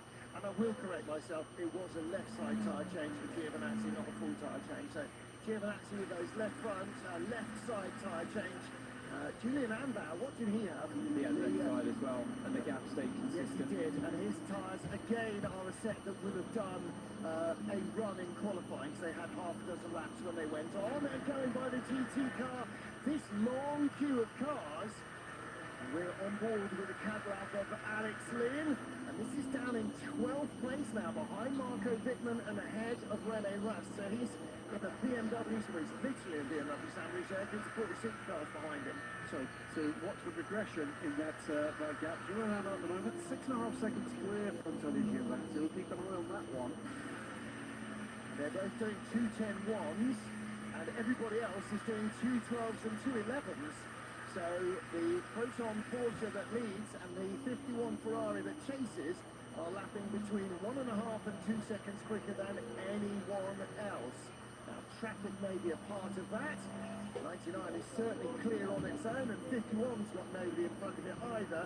But for the rest of them, it's all about battling through slower traffic. And ahead of the 38 car, there is more traffic. There is our race leader, Julian Ambauer. 24 years old, Julian Ambauer, and super keen, loves his racing, races anything he can, wherever he can. Did some commentary over the winter with him driving of all things 1980s ATS Formula 1 car. And of all the teams out there looking at them in envy, it surely must be Jota, because they've got the same car, obviously, as the Proton competition, and they all share the same platform as the Penske Works Porsche team. And for them, there's no BOP in place, of course, because they're all on the same platform. It is we have BOP in sports cars, balance of performance with the hypercars and the LMGT3, so to try and even the spread across the different teams and different cars manufacturers out there. That's not the case for all of the Porsche runners. That's a real fair fight between, well, I mean, it's fair fight anyway, but it's even more of a fair fight. There are no excuses for a manufacturer when Victor's pulling off temporary. So that, for me, that's a really interesting fight there. And Proton have done an excellent bit of setup work, you'd have to say, and the driver Ambauer as well on top of that. It'll be interesting to see if the other drivers can run with that level of performance when they jump in later on in that number 99 car. One of the great things about this developing, and it's still rapidly developing, hypercar marketplace, if you like, particularly the drivers, it does show out. You can see talent emerge. This positional change to 777 and 54. Francesco Castellacci now aboard that car, and aboard ahead of Clemenaccia. Clemenaccia stayed in, he's the bronze driver. Thomas Floor started in the 54 car, he's the bronze driver as well, but he cycled out after one stint. He will have to do 2.5 stints, so effectively 3 individual stints. But at the moment they put Francesco Castellacci in. Castellacci is one of their top-rated drivers. He's a gold-rated, platinum-rated driver, Francesco Castellacci. Gold-rated driver. Silver, is it? No, he's silver still. Watch this. This is Will Stevens right behind Mike Conway, still on those old tyres, if I'm correct there with Conway. That's how long he's in front of the Jota at this stage, under big pressure now is Conway, thanks to that traffic in turn 15. Will Stevens moves in a little bit. That's pretty normal because he's got the turbulence, of course, through turn 17. And Will has got fresh left side tyres on, so for another half dozen laps he'll have a little bit of an extra grip advantage, and then right at the end of the stint as well, he'll still have a grip advantage when Conway's tyres like 60 laps on. It stays with you. Yeah. It's not like it's it plateaus at any stage. If anything, your tyre advantage when you put the new tyres on, it goes in your favour more and more as the other drivers' tyres degrade further, and you get closer to the end of the compound as you continue to wear it.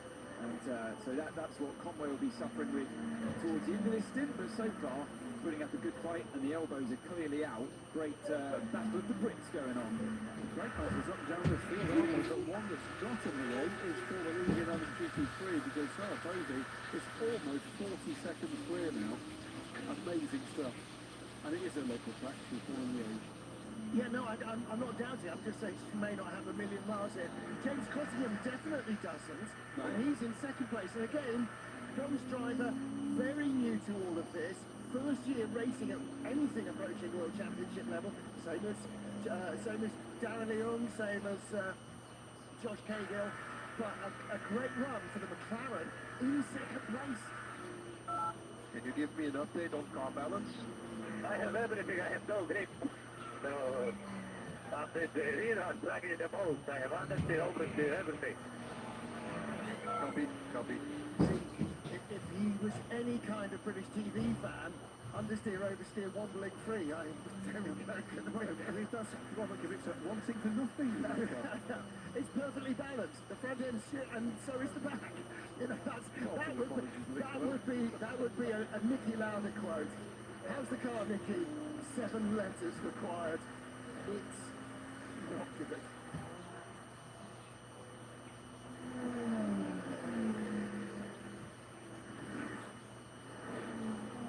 Sunny Spa-Francorchamps. I'll say that again. Sunny Spa-Francorchamps. A sunny, warm week of summer weather, greeting Roger Penske's 100th sports car racing pole position as the number 5 Penske Porsche would lead the field away. Bruno Fama, the former head of Peugeot's sports car racing program, now deeply involved with Alpine, among those gathering on the grid in front of nearly 90,000 spectators, although probably 20,000 still in a traffic queue trying to get in as the traffic queue headed down to turn 1. 4 wide behind the leaders, Julian Andrau from row 2, trying to get alongside the poleman, and didn't get by Fred McAveety, then didn't get by Alex Lynn's blue-nosed Cadillac. But behind, trouble for the BMW. That was Marco Wittmann's car getting shuffled back down the order early on, as the Ferraris made early inroads from a disappointing qualifying. In LMGT3, change for second place, James Cottingham getting by Amador Harting as pole sitter Sarabodi raced off into the distance. The United Autosports McLaren, very much more of a race car here in Spa than it had been at the season openers. Julian Andrau pushing hard for Proton Competition, who hadn't even got a hypercar a year ago at Spa. They were still running both Porsches in the GTE AM class. And the number 50 Ferrari, that was the fastest car in qualifying, starting to pick up the pace. Full course yellow for Debris. And a hasty retrieval by, not the Bulldogs of Wimbledon, but by the Debris boys and girls of Spa-Francorchamps. Back to green flag racing, and some sharp restarting by the Ferrari hypercar drivers. BMW team running nose to tail. Ferrari picking up a place in traffic. Alpine looking very racy here as well, with the top Alpine in 7th place, car number 35, Charles Milesi, after an engine change overnight. The engine's oil pump letting go. Great pass for the lead. Julian Andrau was held up in traffic by that Lexus a few laps earlier. The next time they caught him, he took advantage and somehow managed to make it through a gap to grab the lead from Fred McAveety. A second brief safety car for the same reason. Debris at La Source, and then back at the restarts. A great restart from the Ferrari of Antonio Giovinazzi, going around the outside of Fred McAveety to take second place.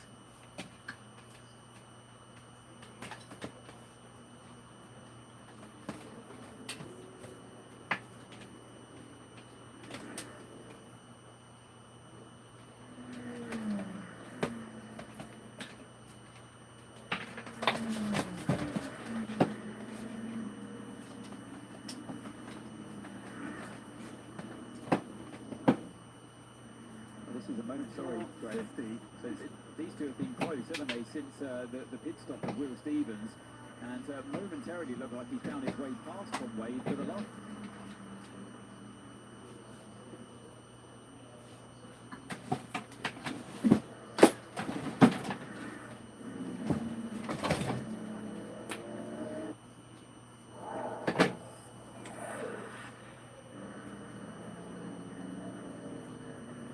Conway, Will Stevens, Alex Lynn, British drivers in a Japanese, a German and an American car.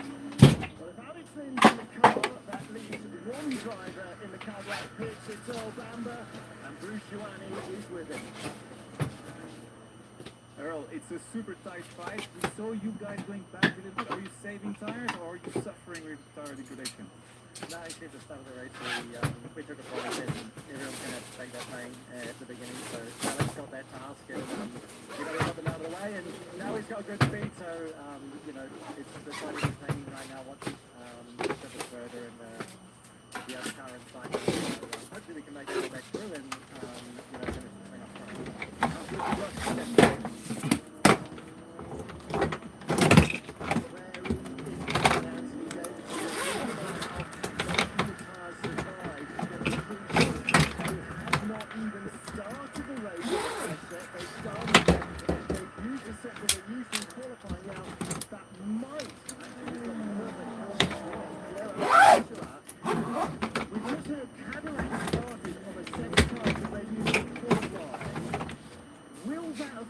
With the warm-up procedure, the fact that they've gone through a heat or not so much?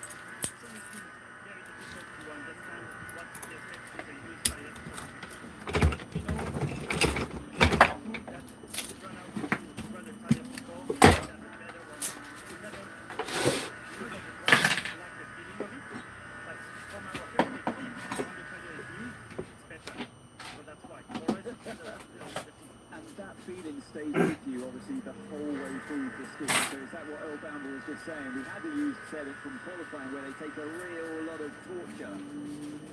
So the tyre, as you were saying before, it has a memory. Would you confirm? Yeah. Yes, the tire is rather very friendly for tire. Don't pick up after it. The tire have a very good memory. If you don't pick after it very well, you will pay you back later on. Hopefully that will repay us later on when others have to go through the same pain. Exactly. Okay.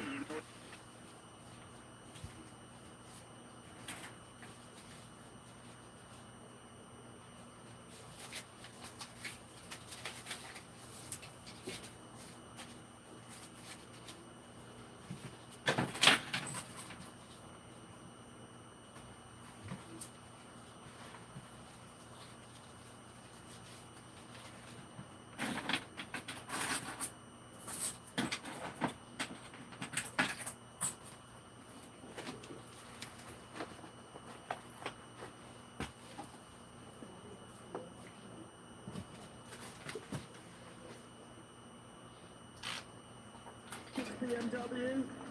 Unfortunately, we just picked it up a little bit too late there, didn't we? Well, we didn't. Now We may well have an onboard with either or both of them, I think. So let's wait and see. Graham, what did you make of that? Well, a bit of that was the real damage from 38k right at the end. Some damage. There certainly would have been the need for a rip.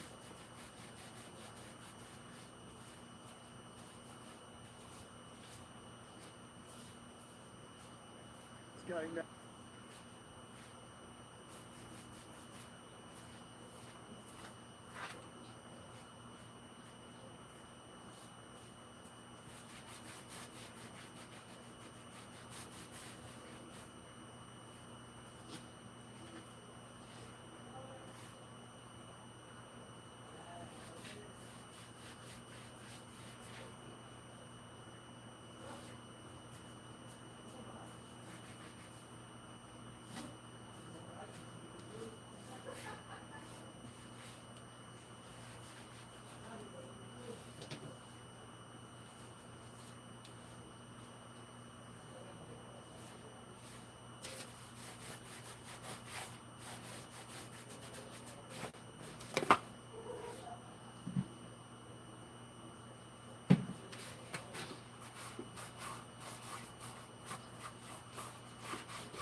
Goes down the inside. So we mentioned the different codes. That's going to happen this point here.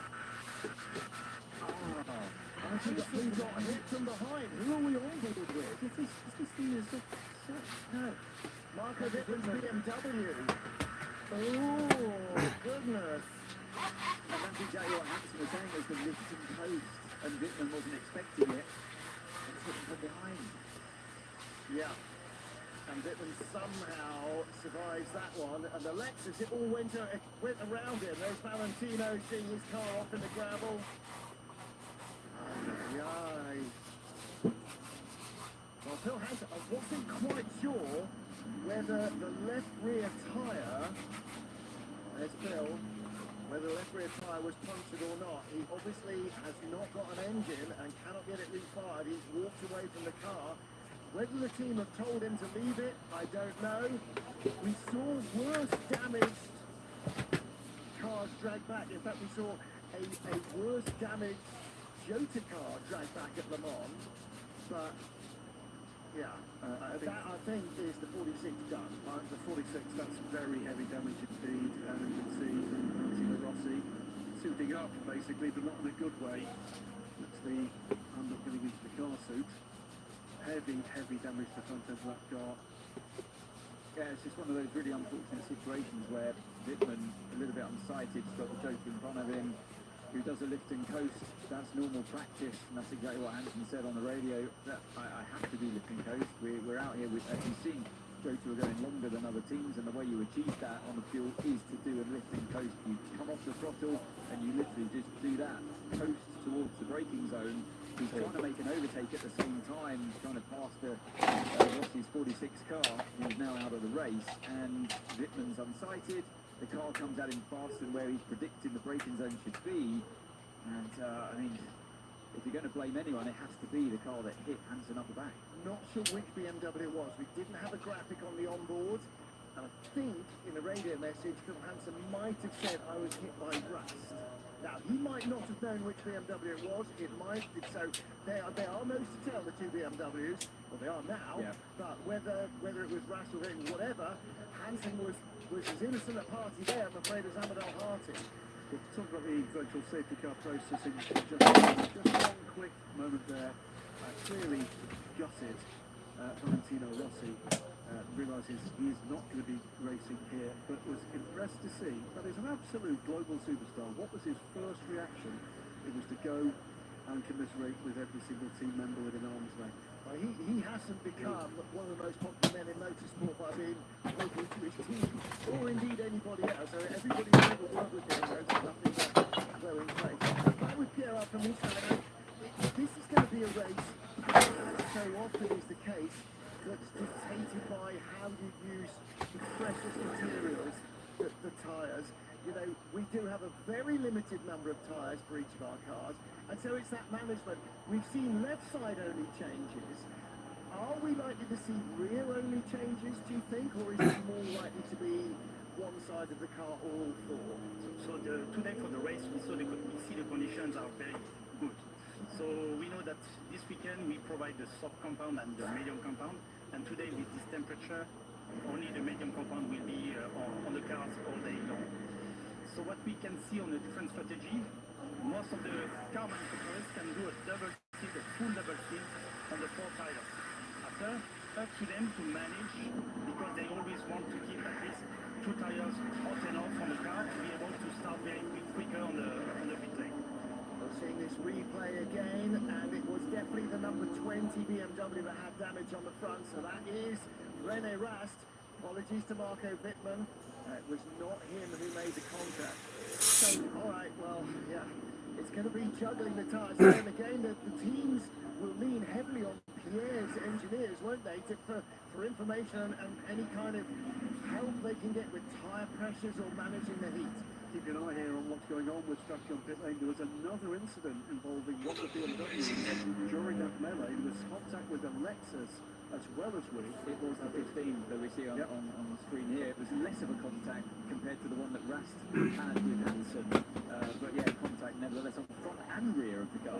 Yeah, it's from a position where BMW having a great race in seconds. And it's gone to ashes, I'm afraid. Has a little bit. Voyager coming out ahead of the Peugeot. So the deal with the virtual safety car is for 2 laps. They are effectively under full course yellow. They go around at 80 kilometres an hour. But the pit lane remains open, so you can stop fuel, driver change, tyres. It's not late enough in the race to allow any of the LMGP3 drivers to get out having completed their time, because this has been full service and repair any damage. Then we'll go to a safety car, and at that stage the pit lane will be closed. So that's why there is a rush now to get in, because hour and 36 minutes. We're getting towards what might have been the pit window anyway for a lot of these cars. So now's the opportunity to get a service as you can possibly get. Well, to see who will take the opportunity. I thought most will. At the moment, the opportunity to have taken service for the two cars, the 99 and 51 have not yet visited. And again, Saragobi, they haven't got round there yet. That's why it's 2 laps, because it takes a long time to get round at 80k. The theory is allow everybody that wishes to stop the performance of achievement in reality sa Senado. Outstanding senator pala. Kaya nga sabi ko ulit-ulit na tinawag itong Greenlee. Lenny, maraming beses na rin. You know, that's as important as any other part of racing here at Spa-Francorchamps. Well, yeah, I mean, when we get a situation where the weather is so different from last year, you have to predict, I mean, what's the lead time? When we're racing here in May, when do you have to make the decision of what you bring, and further back, when do you have to start manufacturing the tyres you want for Spa? Because it's not, we've got some in the warehouse, we'll bring them anyway. The answer is very simple. We took the decision to bring the soft and the medium from the Sunday after the race in Spa 2023.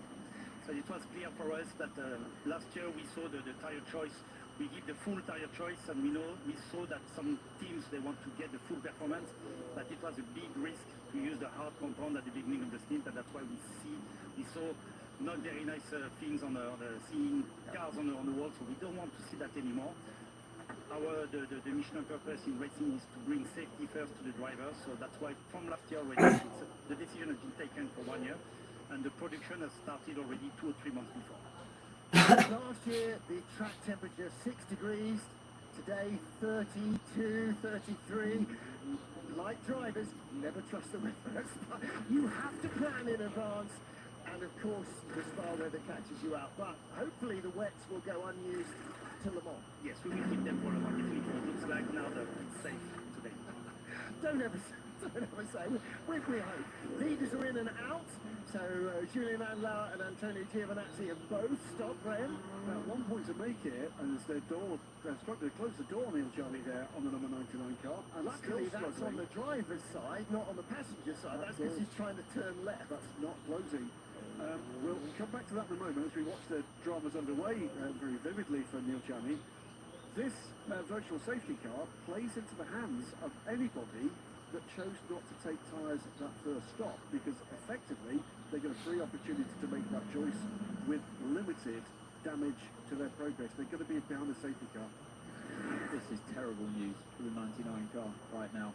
You can't shut that door. I've been in this situation myself before, and there's only so much you can do as a driver. He's slamming it for all it's worth, but that is not shutting. And I saw the lollipop man as well. Like he was delaying letting the car go, but he went anyway.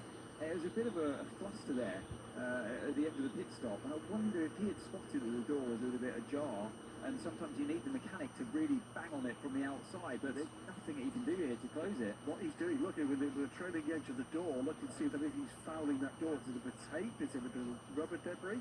We actually saw it in the European Le Mans Series last weekend, and what it was the head restraints on the door had come adrift. It was only Jarvis, and he managed to get the thing closed eventually. This is desperate moments for the man that is leading this race. Pierre from Michelin is of a vintage where he might remember the early days of Group C.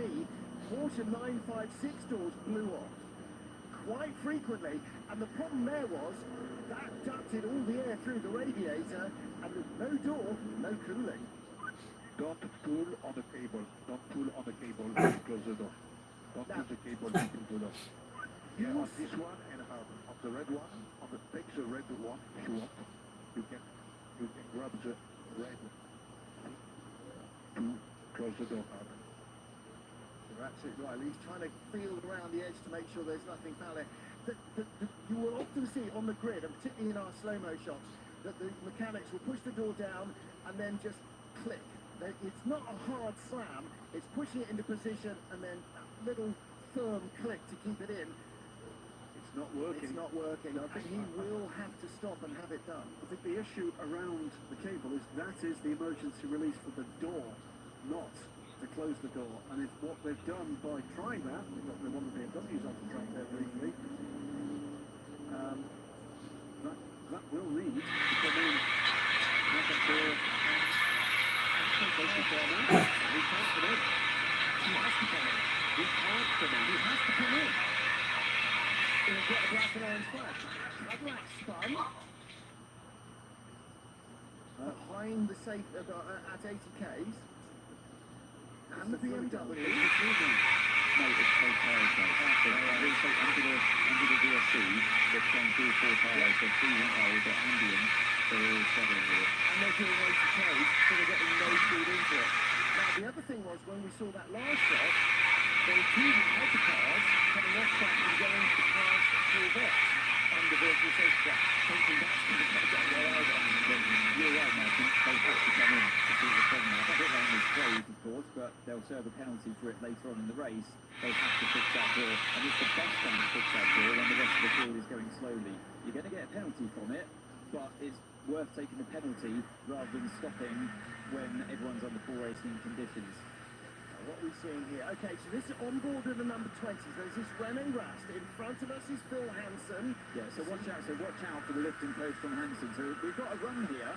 He lifts off and unexpectedly he hits the back of the car.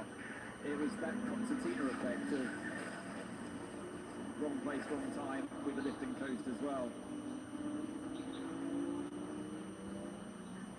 If you're watching the 6 Hours of Spa on Eurosport, you're about to head over to Berlin for the latest round of the Formula E Championship. However, if you want to continue to enjoy the glorious sounds of internal combustion engines ringing around the Ardennes forest, please switch to our digital platforms now, where you can watch this race from start to finish.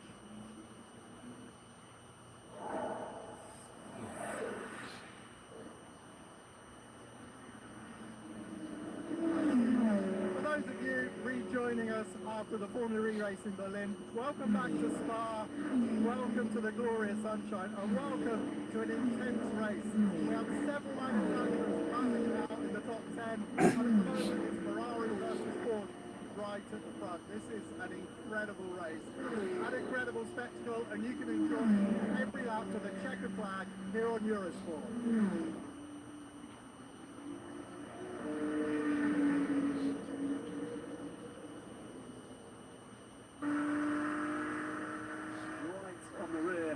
Augusta Farfus's Team WRT BMW, but it was the BMW that got the better run up through the Rouge and Radion onto the Kemmel Straight, but who's got the straight line speed? Looks at the moment with the BMW. It's fascinating stuff, this GT3. Where did that come from? 9, 8, 7, 6, 5, 4, 3, 2, 1. Full course yellow. Full course yellow.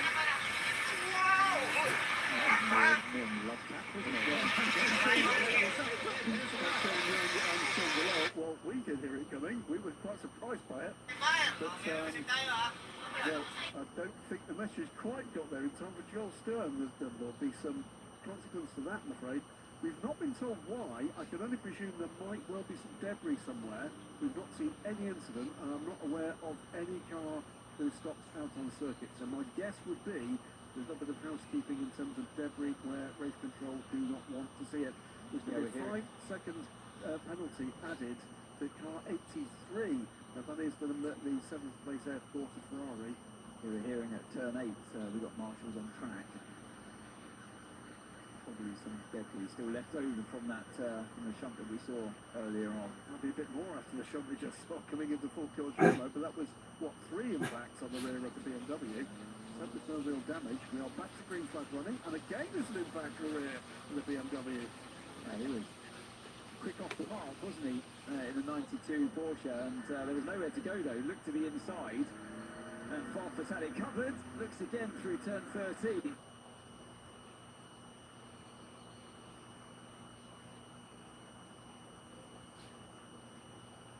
down on him the whole time. Of all the drivers that you might want to mess with contact, I'm not sure that long-time story car driver Augusto Vargas is the one that you would choose.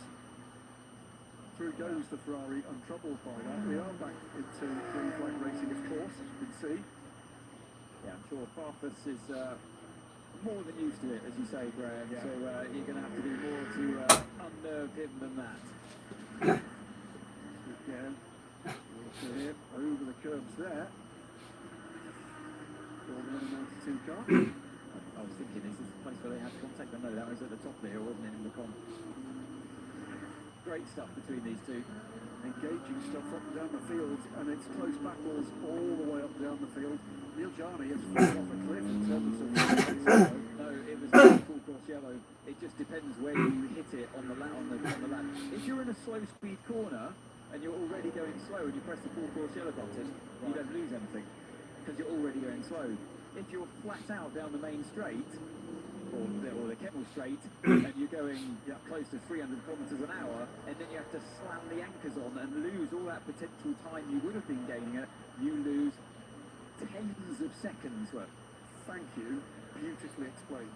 And that's why the pedants that you have in Formula 1 and the geeks in Formula 1, they refuse to have full course yellow for that reason. That's why they have virtual safety car and the drive to a delta. We play here. This is the battle between Earl Bamber, falling locked up in his pursuit of that's not funny. That's not funny. That is going to cause a huge amount of front vibration for Earl Bamber there. That was a massive mistake. Under the braking into the chicane there, that's not going to be pretty towards the end of the race. So that is a battle between the Ferrari and the Cadillac. Here's a battle between two Porsches and a further Ferrari. This is the surviving Porsche Penske Motorsports car of Andre Lotte under real pressure now from Callum Eilert in the surviving Hertz Team Jota car.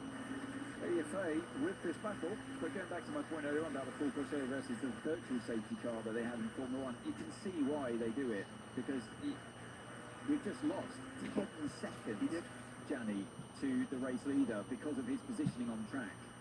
That's what a full course yellow can unfortunately give you in a sports car race. It's safer because everyone slows down at the same speed. Unless you're Joel Stern. Depends when you hit the full course yellow, but within reason, everyone at the same time will go down to 80 kilometres an hour. Whereas in F1 with a virtual safety car, you drive to a delta, so it doesn't necessarily mean you have to slow down right there and right then, and then you can end up speeding through vehicles on track or marshals on track. It gives you that flexibility in another way. So yeah, swings and roundabouts. So look where the battles are, the battles are emerging. It is Alessandro Pierguidi running away a little here with those four banks, that full course yellow exits in the 51 Ferrari Formula 9P. He's now 19 seconds ahead of the Proton competition 99 Porsche 963. On the inside of the traffic goes the Penske car. Neil Jarney is 2.3 seconds ahead of Antonio Fuoco. He's been closing that gap in the second of factory Ferraris. Well, Bamber still right with the 50 car. It's that lock up into the bus stop we saw on camera a few months ago. Then it's this battle. Andre Lotte in the number 6 car. He's 11.5 seconds back from Bamber, but under pressure now from the Hertz Team Jota in the 12 car, Callum Eilert. And with this pair is Ife Yefe in the number 83 car, the yellow car. Yeah, Lotter's having a bit of a struggle here, isn't he? He's losing time, and he's got Callum Eilert now in the number 12 Hertz Team Jota car, captain him, as you say, Graham. Great stuff here from Maurice Schuring, the youngster in the Monza EMA car, the number 91 car, the one with the black car there, with the sponsorship from the Ben Motorsport Park. He has caught Nico Costa in the race leading United Autosport for McLaren. Yes, what a turn on it's been for United Autosport for the McLaren GP3 effort.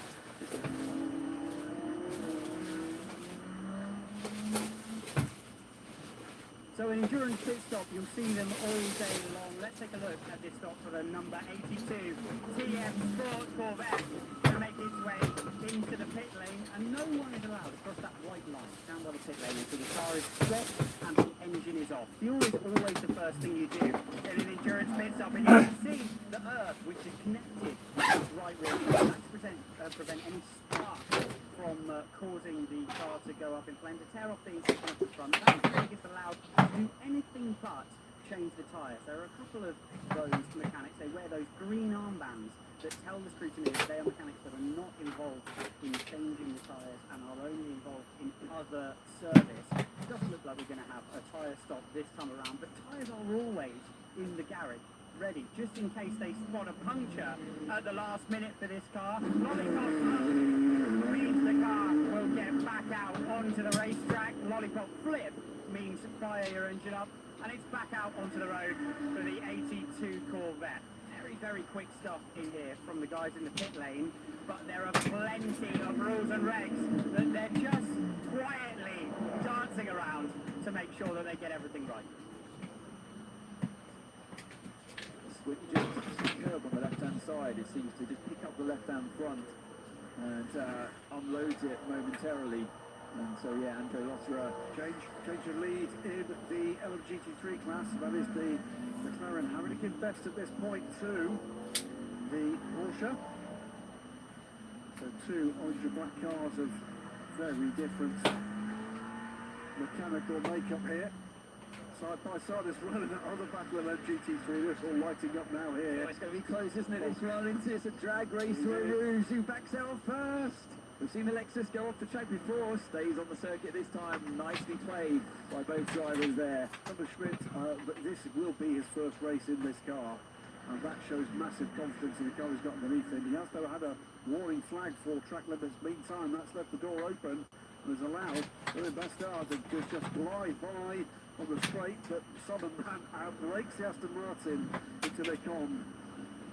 This is, by distance, the best race we've seen in GT3 so far this season. Oh yeah, super close. Down the order. Super close this time around at Spa. Hasn't been the case in Qatar and Imola.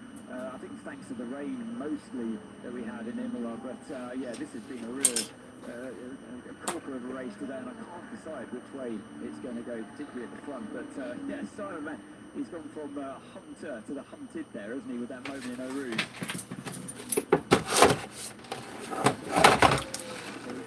He's done the 91 Porsche, or during his happily saw the outcome. But now we've got this three-car battle because Yale has brought Calamar Eilert, and Eilert struggling to find a way onto the back of that line. Factory Porsche, as they go into the realms of the LMGT3 lead battle. First two cars managed to get by. Now the Ferrari gets by the gap in the McLaren. Yeah, a brilliant first race, didn't it? Go to Qatar, flying in those conditions there, a high-speed track, and then it went to Imola in the rain. The car looked a little bit difficult to drive, and yeah, we didn't really see the best of it there. The Peugeot has to wait. The Porsche and the BMW. This is a change there. Finally find his way by. Did he stay on track? No, he did not. He did not. He was definitely off the track there. And Augusta Farfus will drag by him again. Here comes the Peugeot. He's not cleared that Porsche yet. No, he's back on the inside.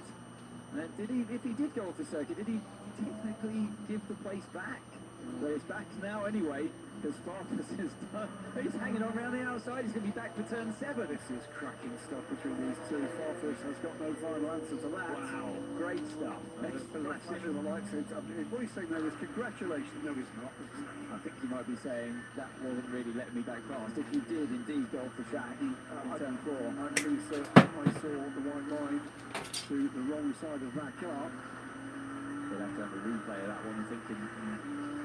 Slow-mo and watch it again. I don't know. Oh, no, it's a different replay here. This is where it all started, on the exit of La Source, and that's why we saw that drag race down towards Eau Rouge.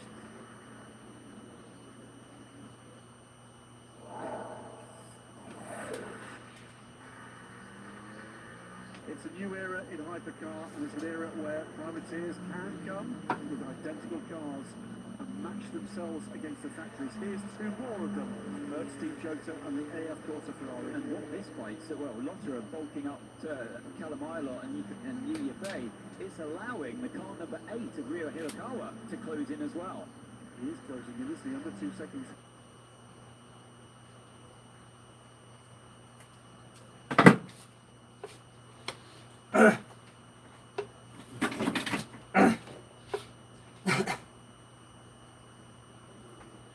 Well, it's been a tight battle and a very good beginning of the race for you. We passed through half of the race. How is it going? P6 at the moment? Yeah, I think it was a pretty decent start. Obviously for us 2 drivers this weekend, so we was in the car for quite a while at the start, but it's quite tricky to actually overtake today.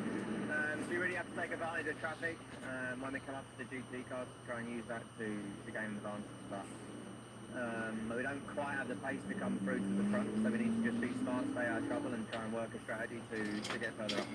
Okay, thank you so much. Thanks, mate. Will Stevens for Steve Jota there, still in the hunt. 38 car is out, 12 car is in 6th position, and 1 car for Proton competition. In hypercar, Neil Jarney doing a great job. Neil Jarney took left sides only at the last stop, so his right side tyres have done nearly 50 laps, but 4 fresh tyres for Antonio Cuoco. And he's still using that grip. The only reason you hear the reds drop is because you start that big climb, but Anthony Davidson, he's now really placed nicely. Not quite as close as last lap, so I doubt he's going to do anything here. Yeah, so Gianni has a little bit of an easier defence move for him that time around, but I think you're right. For Cuoco, he's a little bit further back from the Porsche that time through Eau Rouge, so he could take it flat. He was less turbulence. The last lap before we had the graphics on the screen, definitely just breezed off the throttle, but he's going to need a little bit of help here from some traffic. They had that on the exit of La Source this time. What he's looking for is somewhere where Gianni really has to back out of it. Well, be careful what you wish for, because that was nearly the end of the Cadillac race when the Ferrari ahead of Earl Bamber had to check up behind the GT3 car half a dozen laps ago, and Bamber went smoking past both of them, nearly hit him up the backside. So you've got to catch him, as you say, at the right place. The interesting thing here, though, is that Gianni looks like he's slowing down Cuoco's charge, but he's also catching a little bit Alessandro Pierguidi, who's leading the race. So the gap's now down to 80, or it was 18.5 seconds, as Andlauer in the Proton competition team looks on after his great stint he did earlier on.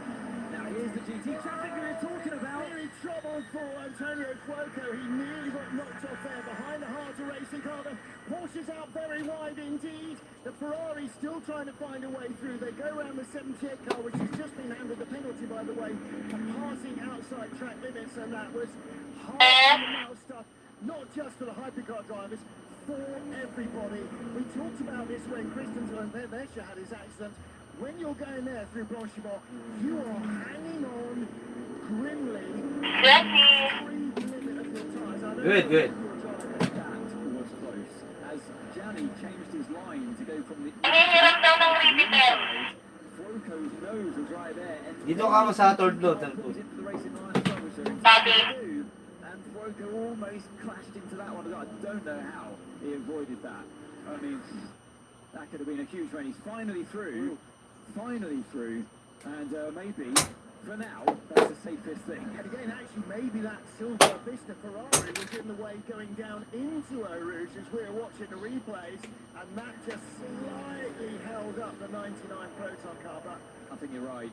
Harter, that was proper Harter map, and you saw the reaction from Julian Andlauer and the guys in the Proton garage. Yeah, you're absolutely nail on the head here, Martin. Looking at Gianni have to back out at the absolute worst possible moment. I know exactly how it feels. We've got the run. Gianni doesn't have the defender. That would have been another huge moment if he decided it would have been too late to move across.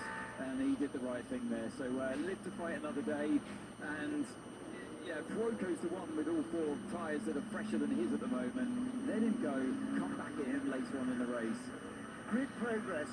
Cuoco in the 50 car up 17 places from the grid start, from 19th to 2nd. We have 2 stops remaining and 1.5 set. We are considering changing the 4 tires next stop. What do you think? Okay, I agree. and then only at the lap. Yeah, I agree. Now, as James Corrado ended on a single behind the safety car, though, he was. So what about driver minimum? Because we're talking about driver maximum. No minimum for platinums? Okay. So basically, Alexander, yeah, give me the fresh tyres and give James half a set, even if he takes that change of place here. Yeah, you fade, hands on, Rio didn't get by, did he? Exactly, Rio went for the move, and I'm surprised that he's even there in the first place. Maybe traffic got in the way to these two. Still a little touch there. By the way, if you just mentioned the potential drama for the LMGT3 leader, No. they're under investigation. Well, that's only just come up on track, yeah. For overtaking off track advantage. Oh, I was asking, by the way, while I was sandwiched in the comfort break, if anybody knew what happened to the 95 McLaren, which we haven't really documented since it got into the pit lane but didn't. Gearbox issue. Lots of gearbox oil, I'm told. Well, that will be a gearbox issue, they won't it?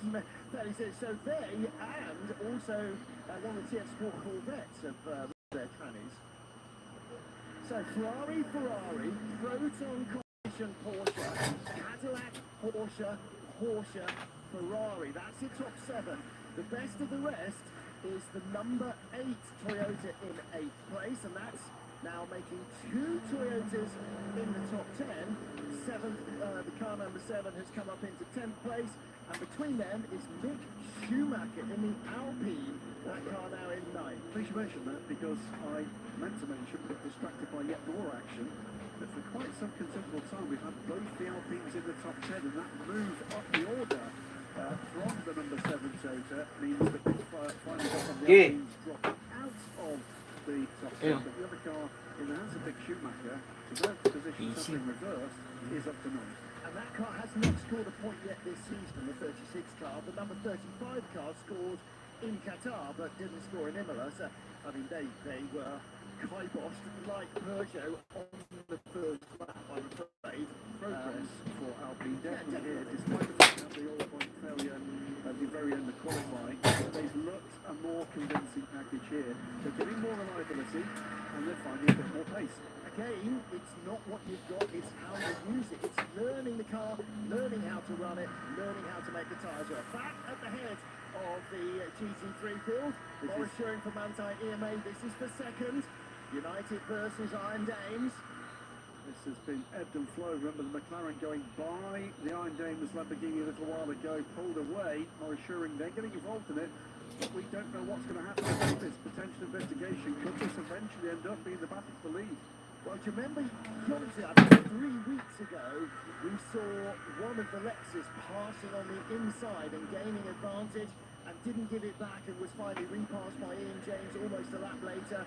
That pass off track has finally just now having a penalty to its next pit stop. So imagine that might happen to the man at the moment. Calamari racing again at the moment, so we're back at this factory Porsche. Look at these 4 cars. No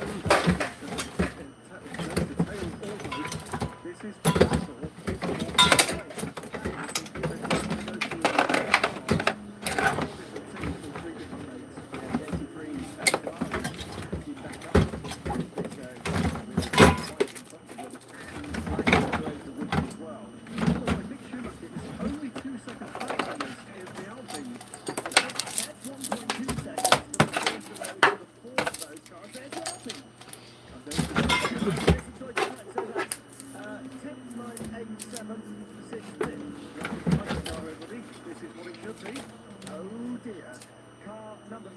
Investigation. That's the Ferrari in second place for a technical infringement.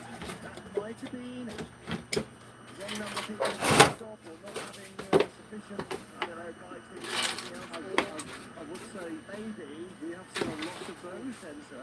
Some of those have been recommended. A fair number. So it is a matter of just exactly what it is. That's less dramatic than other messages would see, potentially.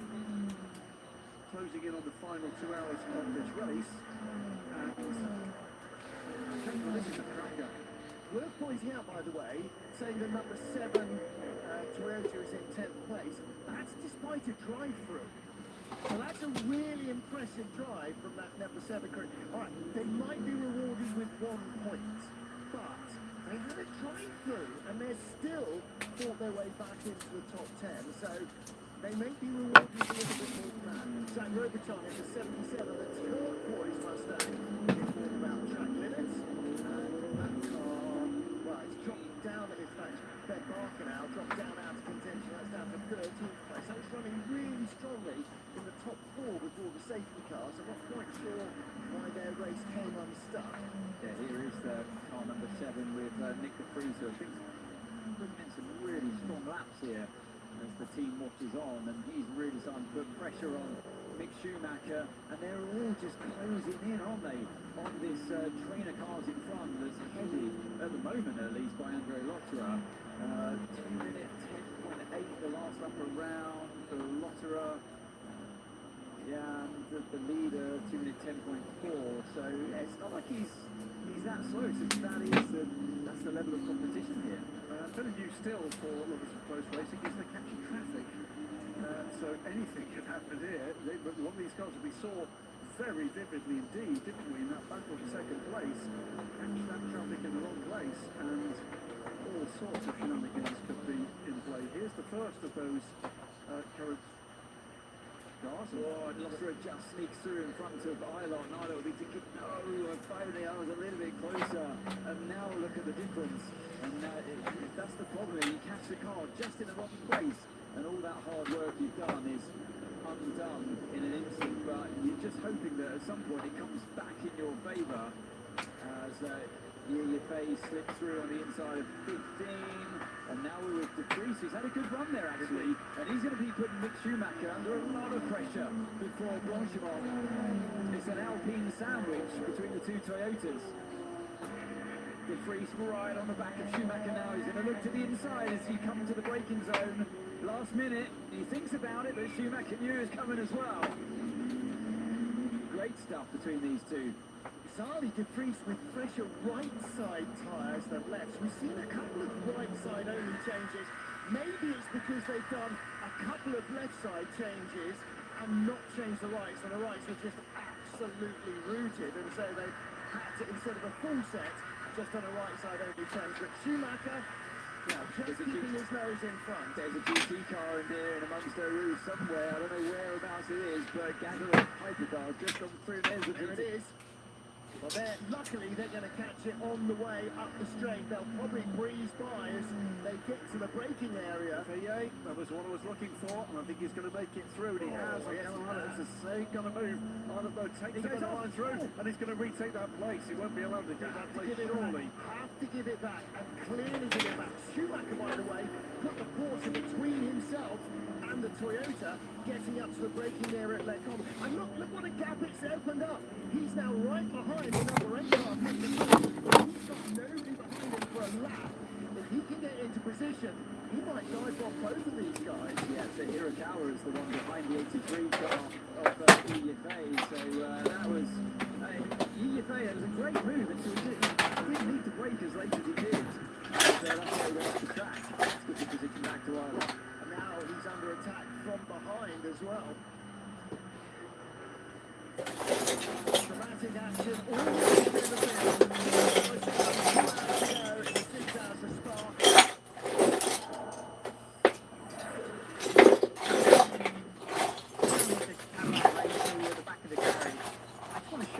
Everything that's involved in running one of these top-class prototype hypercars seems kind of loud us all the way through the garage here. So up next to us, the offices in gives the team space to work and also computing power.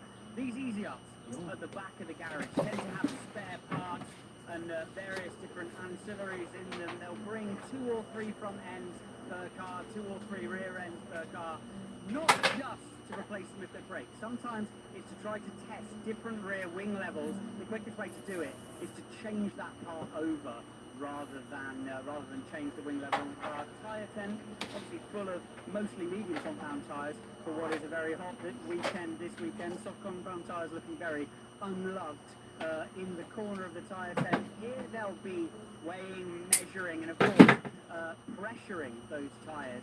No tyre warmers, of course, as we're so used to seeing in the back of an endurance garage. So a lot of kit and equipment that normally would have been in the back of the garage is now not there anymore because you don't have to heat tyres. Just be a huge operation, a couple of specific mechanics just to do that, and then they would deliver those tyres hot through to the front of the garage.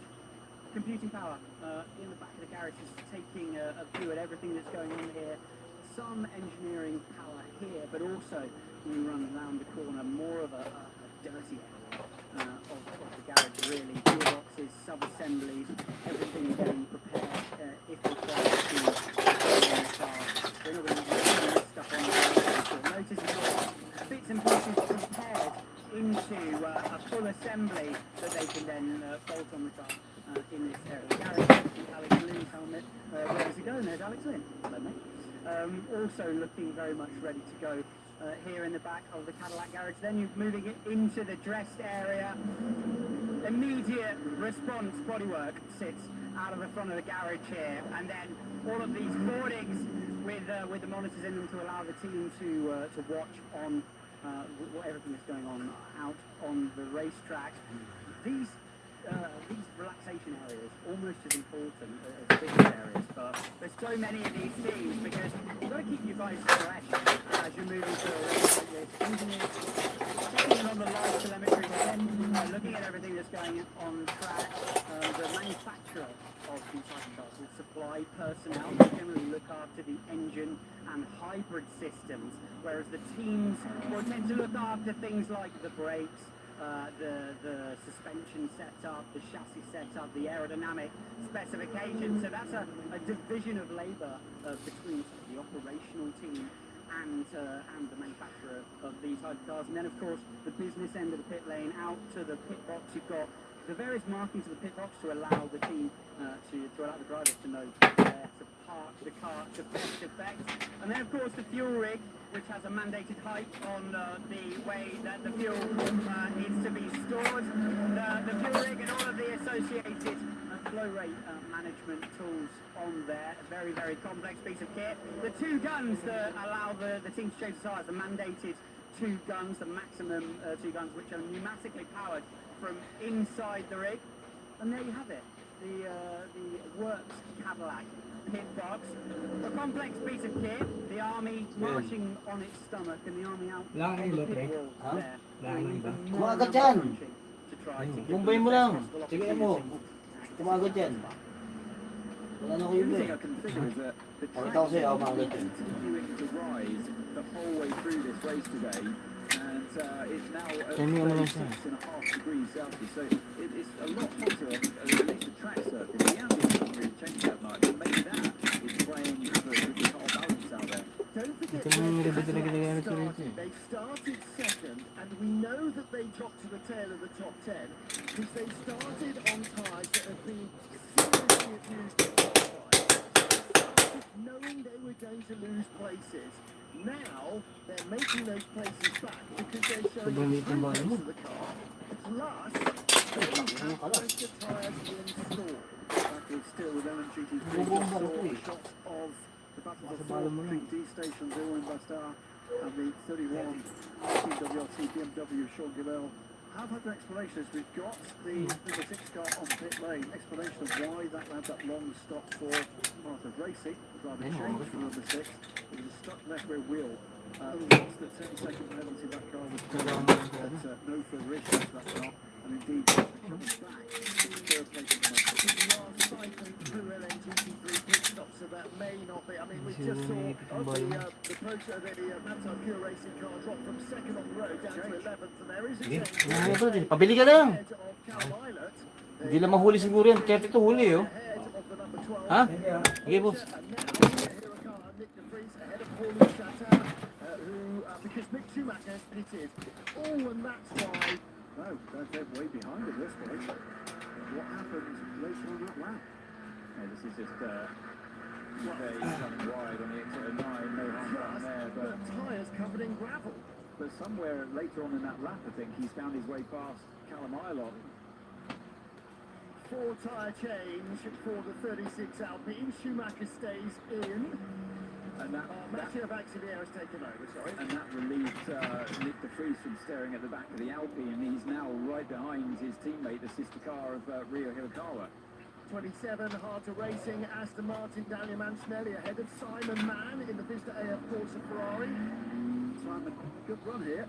And he seems significantly more comfortable in this 296. They did have a very comprehensive preparation program for the World Endurance Championship side by side now between the BMW and the Aston Martin. And that is the position. Edwin Bastard and Sean Galail in the 31 Team WRT car making his way by on the exit of La Source. Sounding motor. Well, the Ferrari staying just ahead of the two Toyotas, and a huge accident. Is that Alpine? No, that's Bamber. It's the caddy in the 31 BMW. Sean Galail just took that position, and halfway up the Kemmel Straight, a massive collision. Was that Bamber trying to go round the BMW and getting two wheels on the grass?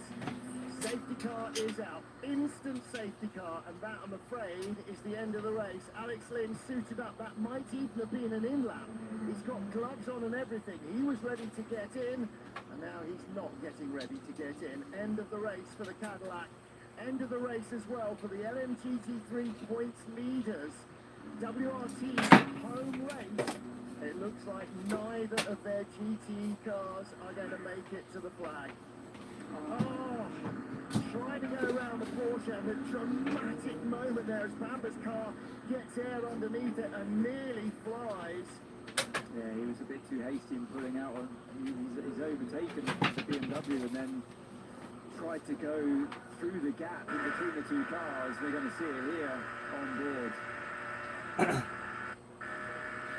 Yeah, these cars are so long, and he's underestimated the length of the overhang of the rear of the car, and I've seen this happen quite a few times on that straight, actually. That was, yeah, difficult to see that as anything other than a mistake for El Bamber. It was driver error. He's gone for a gap in desperation to get past and red flag the race. I'm not surprised. Area damage, I'm sure. Certainly a huge amount of debris. And it's going to take a while to get to those cars as well. That's not often where cars end up. There is the gap in the fence. We won't need the safety car. The cars will come back. Well, the good news is that the BMW driver at least is out. I think Sean Galail stayed in. He did. Already cars doing what they should do, which is line up Gusto Farfus. Well, they were winners last time out. They took the points lead, but they and their teammates are now out of it. And there's Alex going over to the pit wall. Have you heard anything from Earl? What do we know? We are waiting. Driver error or not, I sincerely hope. Oh, 100%, and that's the only thing that anybody's waiting for. Vincent Boss there on the left-hand side. We've seen that his driver is out. Let's hear from the Cadillac team. Earl, are you okay? Are you okay? Yeah, I'm fine. Copy, thank God. Roger that. Because it is a sea, I mean, it is a plane crash. It is an absolute sea of debris. So the good news is Earl Bamber is fine, Sean Galail is fine, the rest is replaceable. If you look behind where the incident site is, to the end of that concrete barrier where the incident vehicles were emerging, he almost collected the end of that barrier. It was a huge high-speed crash there. They were, way over, 260, 270 kilometres an hour, coming over the crest onto the Kemmel Straight, building speed. Yeah, the speed of these cars, by the way, on this circuit, the fastest car is the number 51 Ferrari, 307.8 kilometres an hour. Which seemed to float to 320 at the end of the Kemmel Straight with a toe, and he had a toe. He saw the gap, he went to the gap, and it was just too early to make that turn in there. The gap was narrow, you could all see it, and the onboard shot really showed it the best. I think that's the view that Earl would have had at the time, and like I say, it's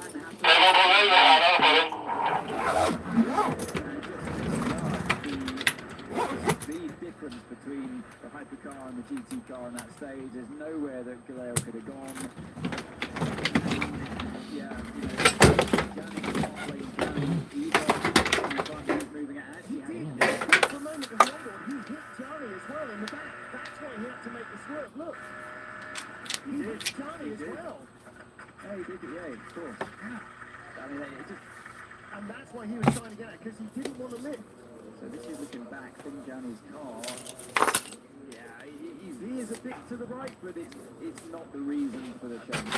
It's the approach speed. It's the speed that Earl has. And Galeo had the best view in the house, unfortunately. He saw exactly the gap that was there or not there.